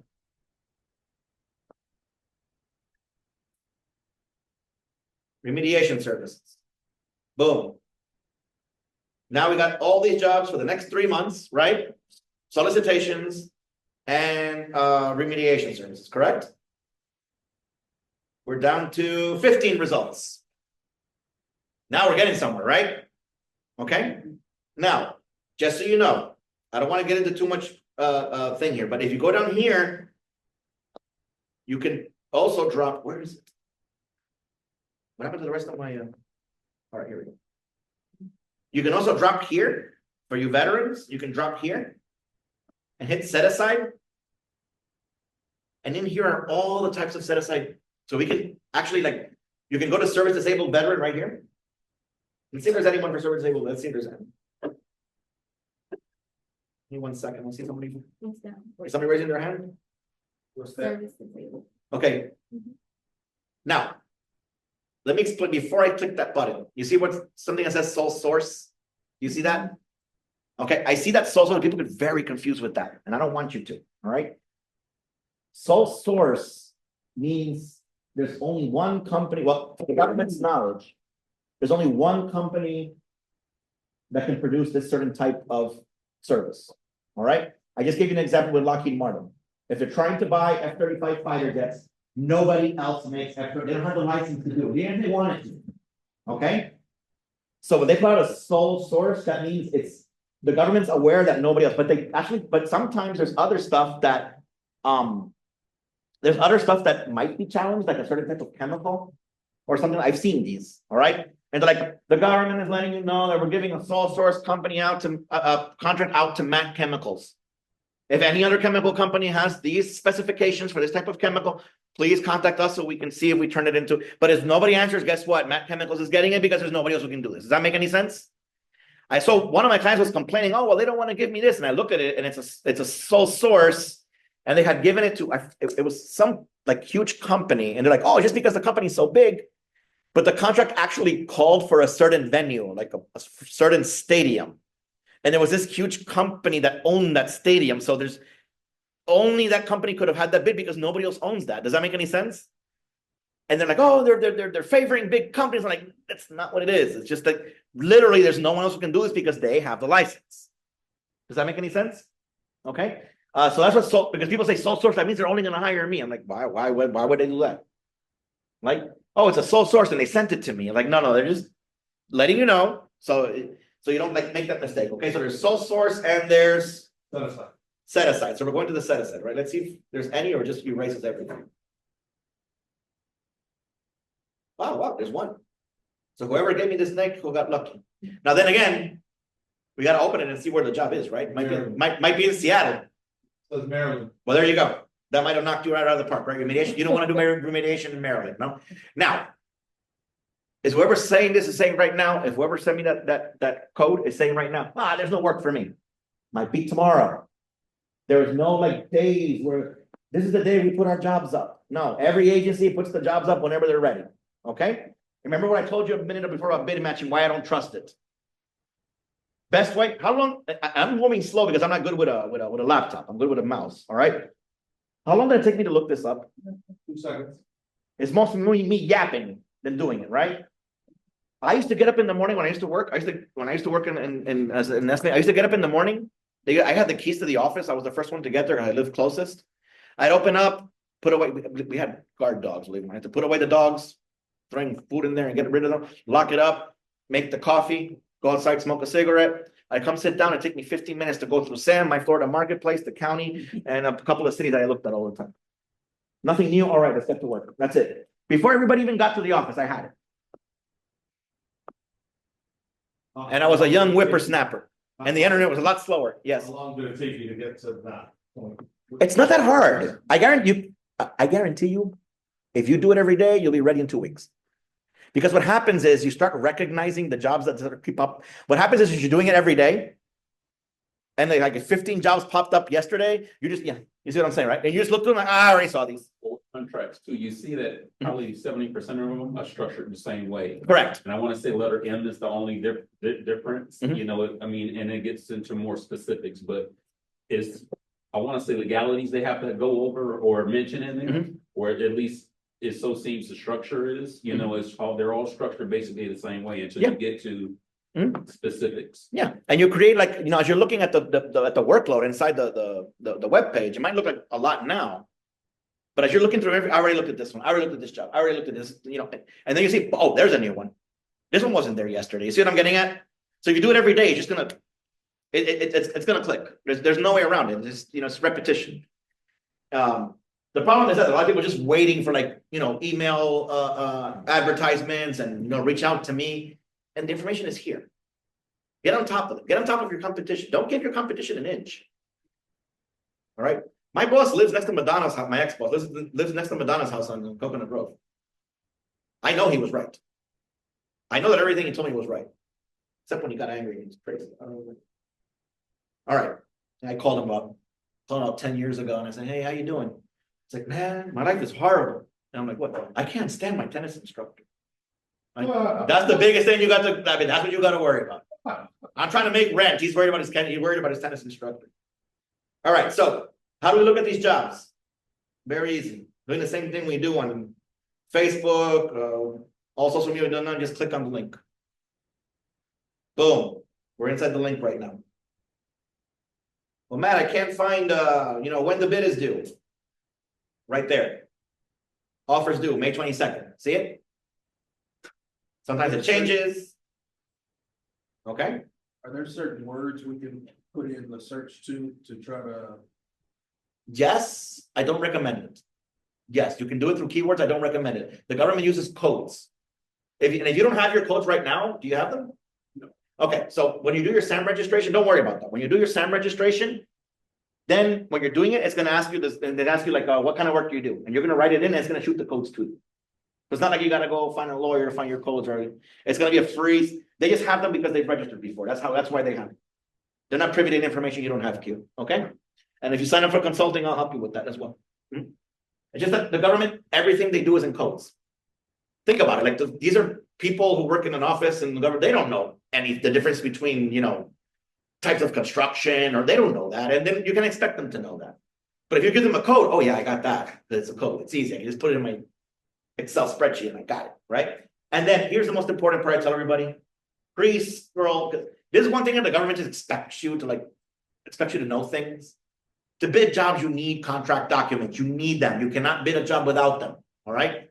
If you're doing it, I don't know how you're doing it. That's like going to the casino and pulling on I don't know how you're doing it. Okay. But if you scroll away, there's a lot of information, but look what's here. You see all those documents you can click on?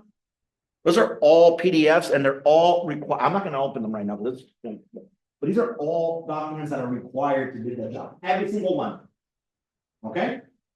The bigger the job, the more documents. Am I making any sense? Remember I told you at the beginning of the presentation, look for the small.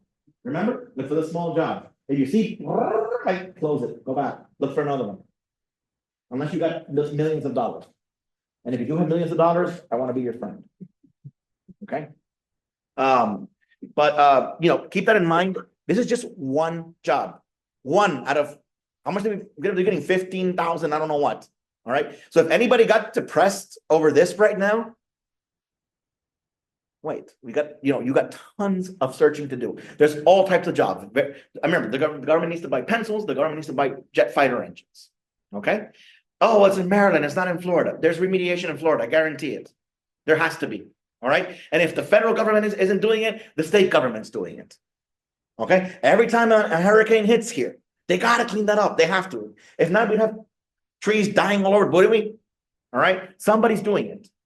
And I don't think it's people doing it out of the kindness of their hearts. Correct? All right. We got to find out who's doing it, where, but it's getting done. Okay. It just takes a little effort sometimes.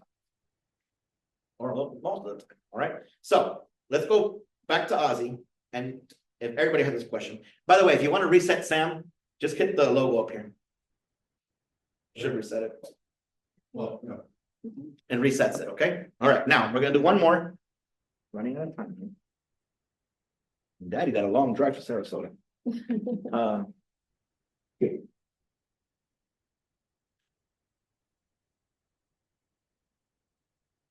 That was fair for everybody, right? Nobody got any inside information from me, right? Yeah. All right.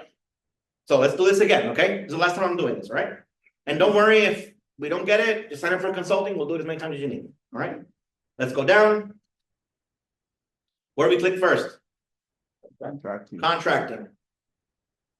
What I say on this page? Advanced search. Please do not start writing into that bar. Go straight to advanced search. Drop it. Here are all your filters on the left-hand side. See them? Okay. Now we're gonna go dates. What did I say? Next 3 months. Unless you're really if you want to see less, you can put next month, but I like next 3 months. Gives me a lot more information. That's the stuff. I'm sorry? That's the stuff. There you go. Yeah, so don't write it in. Don't write it in. Use the filters. Use the drop boxes. Yeah. These sites are not. I don't like saying it out loud because I'm always afraid that somebody from the government is going to be in the class like, how dare you say that? But these sites are not the most intuitive.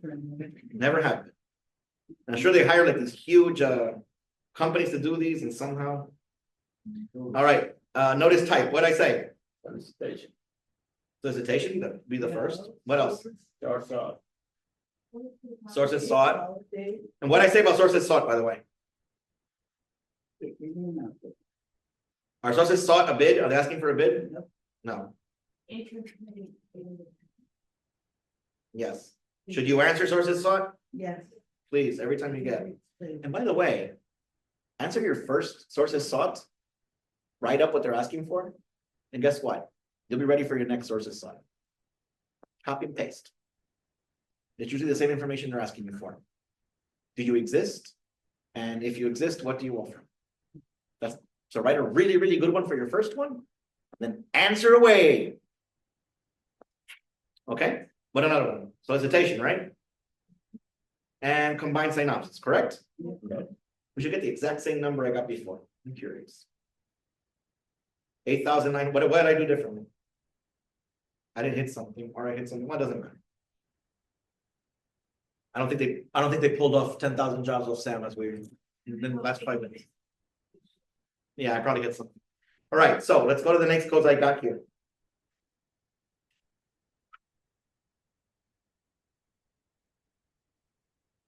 Oh, these 2 3/8. Oh, construction. I should have known that actually by heart, but it's been so many years. All right. And whoever gave me this gave me 2, so you're gonna get a double whammy on this.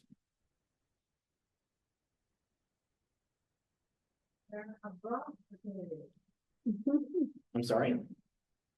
Can't find opportunities abroad. Abroad. I'm sorry. Can you find opportunities abroad? Yeah, it's all there. It's all there. Like there's opportunities in. Yeah, everything's there. Everything's there. Everything the federal government is bidding is in there. Good question. It's got to be American, funded work, but you're not going to find like whatever Philippines government is doing is there. But if we're doing some kind of job in the Philippines, what I get a lot of is people arranging hotels for U.S. diplomats in other countries. I get that a lot from my clients. There's companies that like arrange like hotels and stuff, and they find these jobs on SAM where like they're looking for like hotels or apartments for like people traveling or like military people traveling somewhere, and they find those on SAM all the time. Okay, so let's do that.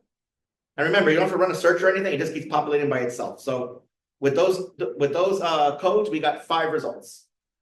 See them, everybody? Now, please keep it. And again, before we close this out, replace sidewalk. I don't know where this is. I'm not looking. You can also filter by state at the bottom. Okay, but we've all been using the internet for a long time. I don't have to explain how to use filters, right? You got it. As long as you know how to get there, correct? And where are when is job due? When you have to present the bid? Huh?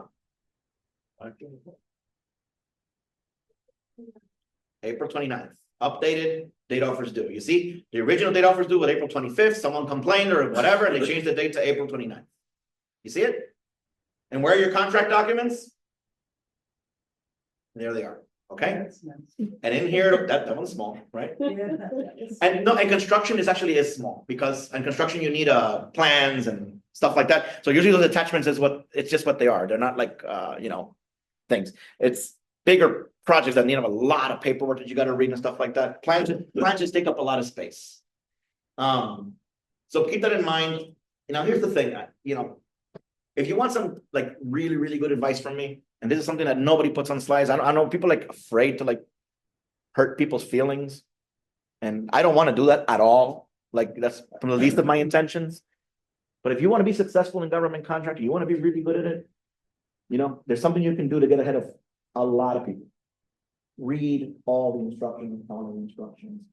Don't look for shortcuts, please. Yeah. I don't know how to like stress this enough. People think that I say that like, oh, you're calling them illiterate. Like I'm not.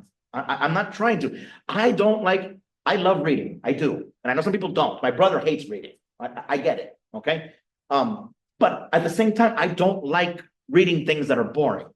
So this is not something I would like to do. Am I making any sense? Even though I love to cozy up with a novel, I love it. All right, that's true.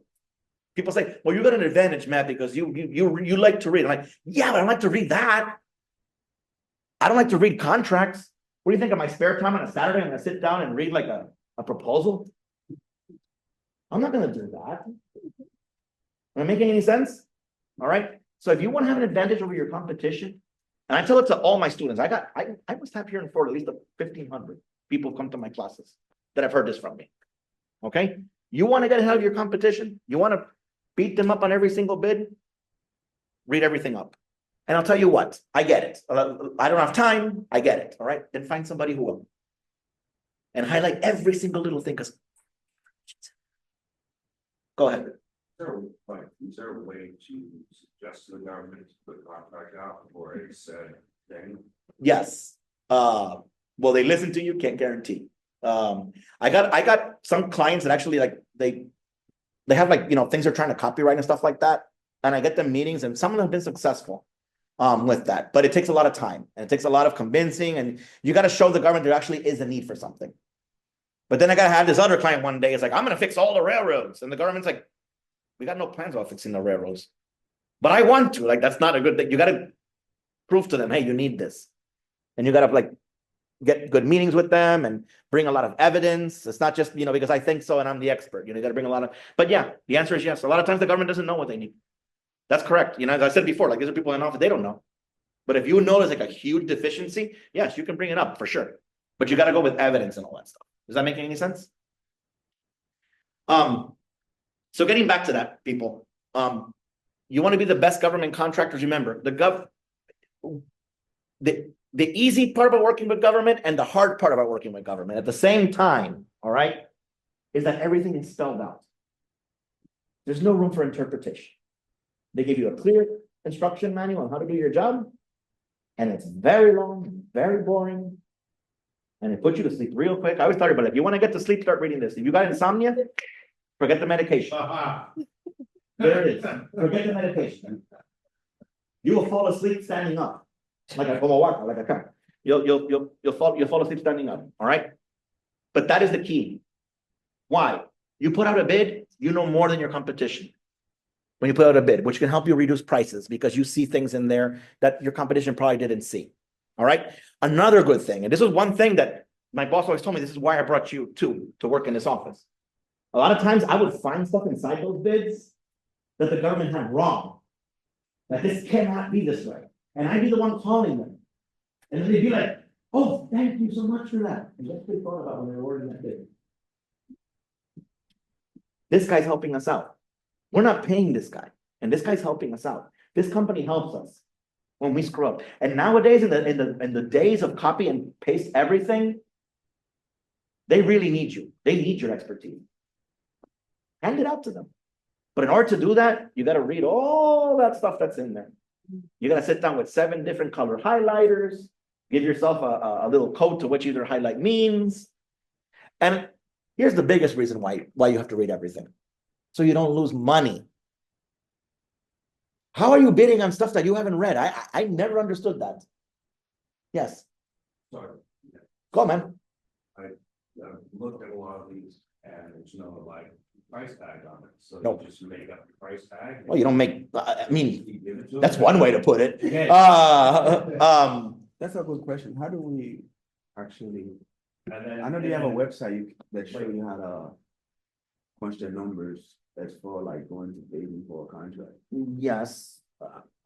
So to follow up, like, so boom, you have this posted here and say, you know, I want a foundation built, right? Now, I can build a foundation for Yeah. 20,000 or 50,000. Now that bid goes in against other people that all the terms, these agreements or these whatever they need. All these terms have to be in them. Yes. That's fit, it's normally. Correct. Correct. You got to price it according to what they're telling you. Correct. Now, let me answer his question. Okay. Yes, there are places where you can see how much the government paid for something. There are, especially like I can get you like how much the total contracts were. I can get you that information. But here's the thing. Here's the thing about that, and please, this will probably answer some of your question too, okay? That information, all it's telling you, please keep this in mind, everybody. All right, when I take off my glasses, it gets serious, all right? That's why I like to pretend that my wife goes running around. Okay? All that's telling you is how much the government paid for it. That's it. What information is missing? How about this one? Does that information tell you where that company, after they finished that project, they went to go live under a bridge and are now eating shirts? Does that tell you that information? Huh? Does that information tell you if the company was profitable? Or if they lost $1 million in that? Is that information there? It's not for the government to report that. So that's all those, you see what I'm getting at? So that's all what those prices are saying. Government doesn't really care. No, why should they? They're just looking for the best price. So yes, I can get you that information, but be careful how you use it. Be very, very careful. And that being said, I can also, I also, the government, unless you like do a Freedom of Information Act, they're not going to break down every single line item. They're just going to tell you like, this is what we did for the full contract. That's unlike what you can see online. Am I answering your question, or could you seem a little? What I'm trying to ask is that once you like, if you find something that you like, you would like to bid on it.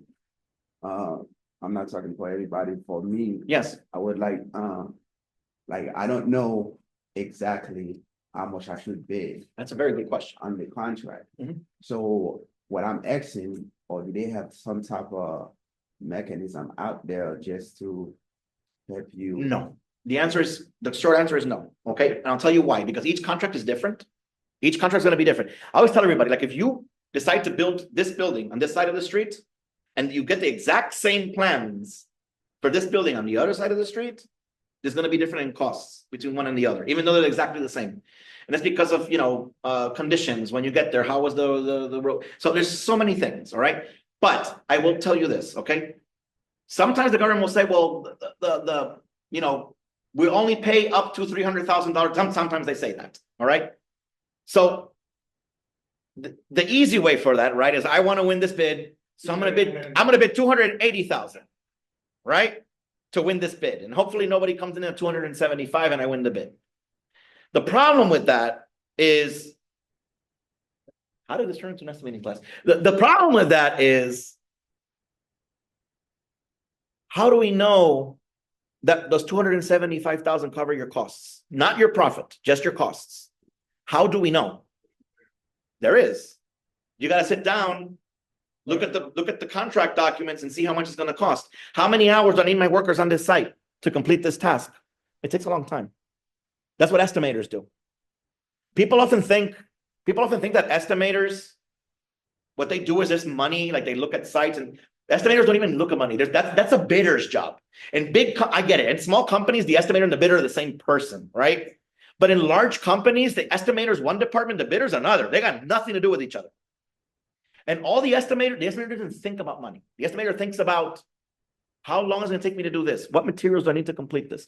I'm going to read through the documents. Huh? Yeah, there you go. Everything. And I don't care about money. How many man hours I need to do this? Each little project here. And then, in theory, the estimator takes that estimate and gives it to the bidder. And says, here, and I do a Pontius Pilate, right? I'm done. I estimated the job. Here. Now the bidder has to put the price tags on everything the estimator gave. Does that make any sense? Unfortunately, unless you have, a huge office, you're going to be doing the both jobs just like I did, because that's what I did too. I did the estimate first, and then I bid the job. Okay? So there's really no way to say like, oh, this is the price, like around the range. And then I hear people saying all the time, like, market prices. What's the market price? What are you talking about? I can go online, like, what's the market price for, I don't know, building that chair? I'll get 1,000 different answers, won't I? There is no market price. It doesn't exist. Market prices, remember the recession? The market price went, and then when we came out of it, market price went, so there is no really market price.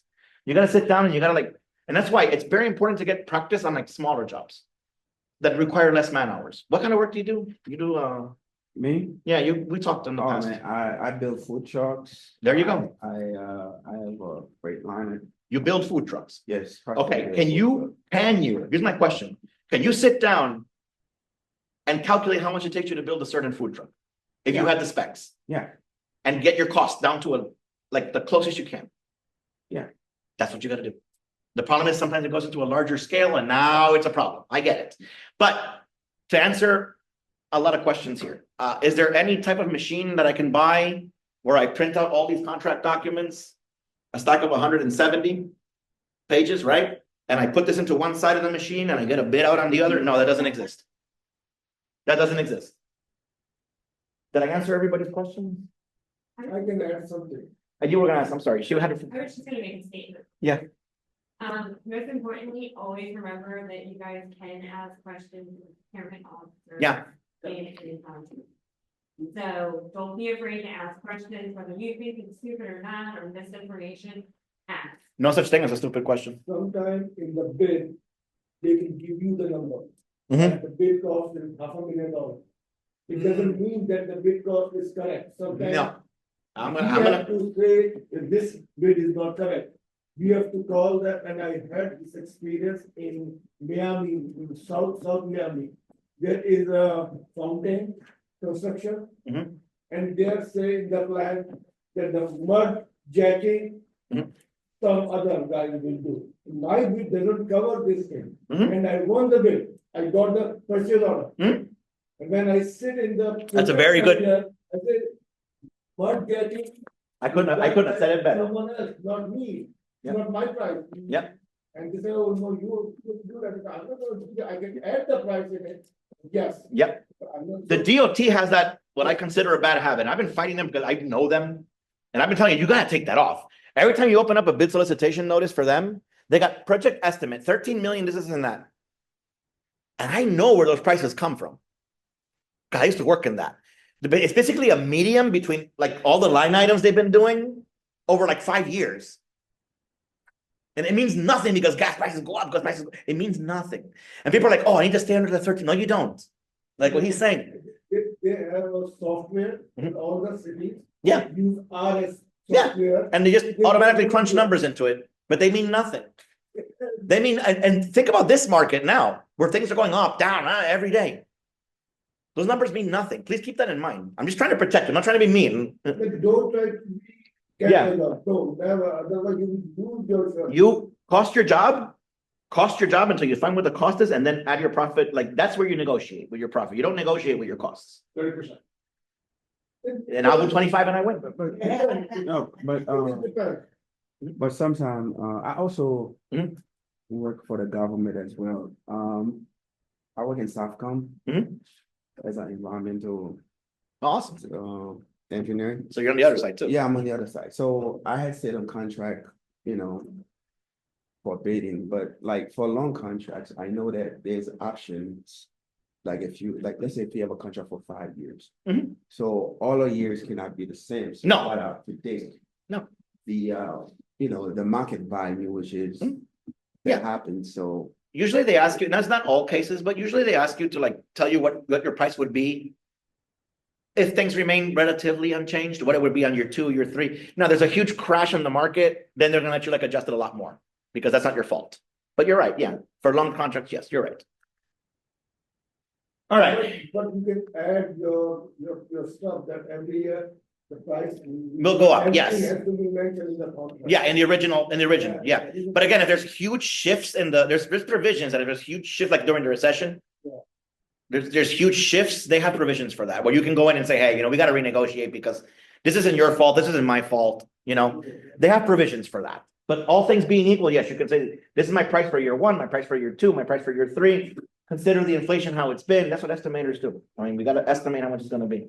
That's like, when people say guesstimating as a joke, I'm like, it's not really funny to me, because that's what we do.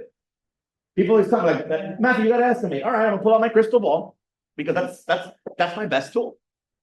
How much do I know? How much do I know about the current situation or about what I do? But we can give a thumb rule prices, but it is not correct, but I can give you an idea. Yeah. These jobs are around $500,000 close to plus minus. Yeah, That's but what- in order to do that, you need to be able to have to go through the documents and seen every single little detail on the plans, right? Because if not, I don't know. Matt, how much does it take to build that wall? I don't know. Give me the plans, give me the documents. What is this wall made of? How big is it? What's inside of it? What's the foundation when I start? Right? Am I gonna need equipment? Can I do it from the ground? Do I need any permits to pull? Oh. There is so many questions, but the thing is that here's the thing. Here's the thing, I'm not trying to be like inspiring anything like that right now. I'm not, I'm just trying to see the facts, all right? You guys know what you're doing. That's why you started your businesses. You know what you're doing. All you need is the information. And the information is in those boring documents. That's the problem, right? It is. It is. And you're working alone, most of you, right? Or you have one or two people to help you. That's it. Look for the smaller jobs, get the experience. As time goes by, as the jobs grow, you'll notice that there's a lot of copy and paste in there. You'll start noticing, but you got to get used to that before, you see what I'm getting at? Try it, but just don't go for the big ones because they're going to scare you. And I don't blame you. If someone gave me like, a 3,000-page report to do, I'm like, oh, I'm not doing it. And I've written a novel. Yeah, go ahead. Where can we look for studies on small? Everywhere. Everywhere. Everywhere. Federal, county, city, states all have small jobs and huge jobs. All of them. We go to the website. Yeah. Each one of them have a different website. There's some of them working Demand Star, some of them working, we can help you with that for sure. But yeah, all of them. Don't think that the federal only does the good, huge work or the city only does small work. Building a school is a huge job. This is a state university. Let's not go far. Why are we going far? We're stepping right now into a state university. Right? Huge. I don't know if anybody else got lost in the parking lot. I did. All right. Did I see a hand go up? Okay. Okay. There you go. Okay, so this is a state, not a small job at all, right? All right. Ask for previous awarded contracts that are similar in scope of service you can provide. All right. Whatever information you can get. Take proposal and cost estimating classes or use software program. Please keep in mind software. People say like, what's the best software, man? I don't know. I always used Excel. I didn't need anything else. I really didn't. Maybe there's software that made my life easier. I don't know. All right. What time is it? I see people packing up. Ooh. You let me get away with that? Wow. You get away starting late too. Yeah. You can stop at 4. I'll finish this off. I don't want you to leave yet because I'm gonna give you information on how to register, okay? I promise I'm gonna go through this quick, okay? Okay. And I know I yapped a lot, I'm sorry, all right? You should hear my wife complain about that. Understand RFP scoring criteria. Does anybody know what I'm talking about there? Non-construction people, okay. So a lot of times price is not the only factor, right? They ask you like, what's your technical approach for this project? Out of 100 points, that's like 60 points. That is one of my. There you go. There you go. So reading and now writing comes into the equation. If you can, it helps you a lot in the proposal if you can sell sand in the desert. In writing, not in talking. If you can write your technical approach and show them exactly what you want. And here's the thing. Again, I promise I'll let you go soon. Remember, I got to drive, so I'm like, I just want to help you as much as I can. What you don't want to do, just in quick terms, what's your technical approach? And it says, explain how the company will, do the best. And then what I see most people do is they explain and they copy the rest. They take out explain, and they say, our company will, and they put the same thing. They're not asking for that. They're not asking for you to like affirm that you're going to do what they're asking. They just explain how. How are you going to do these things? And the better you can explain it and show them that you're giving them a better value, the more your points are going to be. What you want to do is you want to sit down and trace your job from start to finish. This is what we're going to do. We're going to use this software. We're going to bring in these people. We're going to bring in Matt because he's awesome. Right? Right there, you want to do. For sure. Yeah, right there. That's all you need. Okay. All right. So remember, I'm not going to get too much into this. Everybody heard what a capability statement is? Yes. We can help you with that. A capability statement is a one-page presentation of your company. You do more than, is that one right there? No, but I do have. Okay. If you did more than one page, you went too far. It's got 4 sections, 4 competencies, differentiators, past performance, and company data. That's it. All right. Your elevator pitch, how long should an elevator pitch be? Anybody else? Huh? 1 minute. This is very argued and nobody can come up with a good answer. I don't have one. Here's what you got. When you do an elevator pitch, there's two things I need to hear from you. Two things. And here's the most important of the two things. What do you do? What do you do? I need to know exactly what you do. And don't say government contracting, please. Okay? And the second thing is who you are. Believe it or not, that's most important. I'm not saying to say them in that order, but the most important thing is what do you do? I can't tell you how many people have come to me and tell me I think I told you this before, and told me their whole story, their life story, and they walk away, have no idea what they did. Happens all the time. All right? Watch out for the buzzwords. People use buzzwords. I'm like, no. When I was doing that, every time someone said above and beyond, I had a big vein here, man. I'm gonna pop. When you hear above and beyond 40 times in one day, it's gonna start getting you upset. Be careful with those buzzwords. Be yourself. You're experts in what you do. Show it. Does that make any sense? All right. And business cards, keep the business cards the normal format. Don't give me a huge round coaster like this because I don't know what to do with it now. Now you just made my whole afternoon uncomfortable because I don't want to throw it away and make you feel bad. And now I got to carry this around. It doesn't fit in my wallet. Where am I going to put it? All right. Normal business card just with your information. That's all you need. Okay. Make the font big enough so they can see it. Just keep your contact information there. That's what they're for. They're not to give information about your company, just to contact you. That's what they're for. All right. We're not gonna have time to go through this, but we kind of went through this. This is what I was telling you about.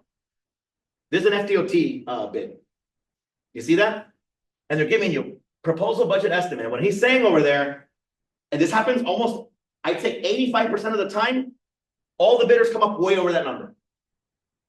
And it's funny, but you see the main road bidders, like the main construction companies, they all come up over it, and then there's these new companies and they're all under it. What does that tell me? They just don't know how to bid. Right off the bat, it's telling me like they just think that it's lowballing that number. That's not what it is. You gotta go over all these little, I can't bring this down. You gotta go over all these little numbers and see how much it's really gonna cost you. All right, let me get to the, I'm sorry. What happened here? Let me get to the end. You see these, what I'm saying? These are quantities, square yards, linear foot. You gotta calculate all of those and come up with a price. Now, can I ask you a question? Yeah, of course. What do you need? Why is that bid under, like, why is the bid that's on the proposal less than what private contractors would do? Like, why is the proposal bid price not accurate? Because the numbers they're using are based on numbers in the past. And they're just taking a medium and putting it in there, like, oh, this company charges so much for this company charges so much, so we're just gonna say it's this much. That comes from the GSA, right? No, this particular, it comes from the, because this, usually it does for the GSA, for the federal, but that happened to be an FDOT bid, so it comes from the state. Okay, for this particular slide. Yeah, for a particular slide, yes. Slide, it comes from the GSA. Correct. And then again, that changes, right? If it's 3 years, they're using numbers from 5 years in the past, that means nothing to me now. See what I'm getting at? That's a little shameless plug there. We're talking about this, and this is where we lost of our time. We should ask the presenter to come do a presentation on bidding and estimating. What do you think? Huh? What do you think? Yeah. Okay. This is what I want you to stay for, and I'll stay for some questions, some 20 minutes after this. Even, you know, this is what I want you to see. This is about the Florida SBDC network where I work. Okay. We offer government contracting services. We focus on consulting, training, and information. Remember, this is no cost to anybody. All right. We give startup assistance, access to capital, financial management, international trade and development, marketing and growth strategy, government contracting. Okay. And it's not just, like I said, in government, I'm not the only one you're going to talk to. There's two. I have 2 colleagues there. There's actually 37 of us now in different areas. Okay. And if you think I know what federal contracting, Luis knows double what I know. He's more federal, I'm more local. And I'm not ashamed to say it because I'm always asking him for help. Yes, but that's what I wanted you to see. Yeah. You can request for consulting now if you want. That'll go to the office, they'll assign you a lead consultant, you gotta like fill out some stuff. I already signed up. Oh yeah, you're in, yeah.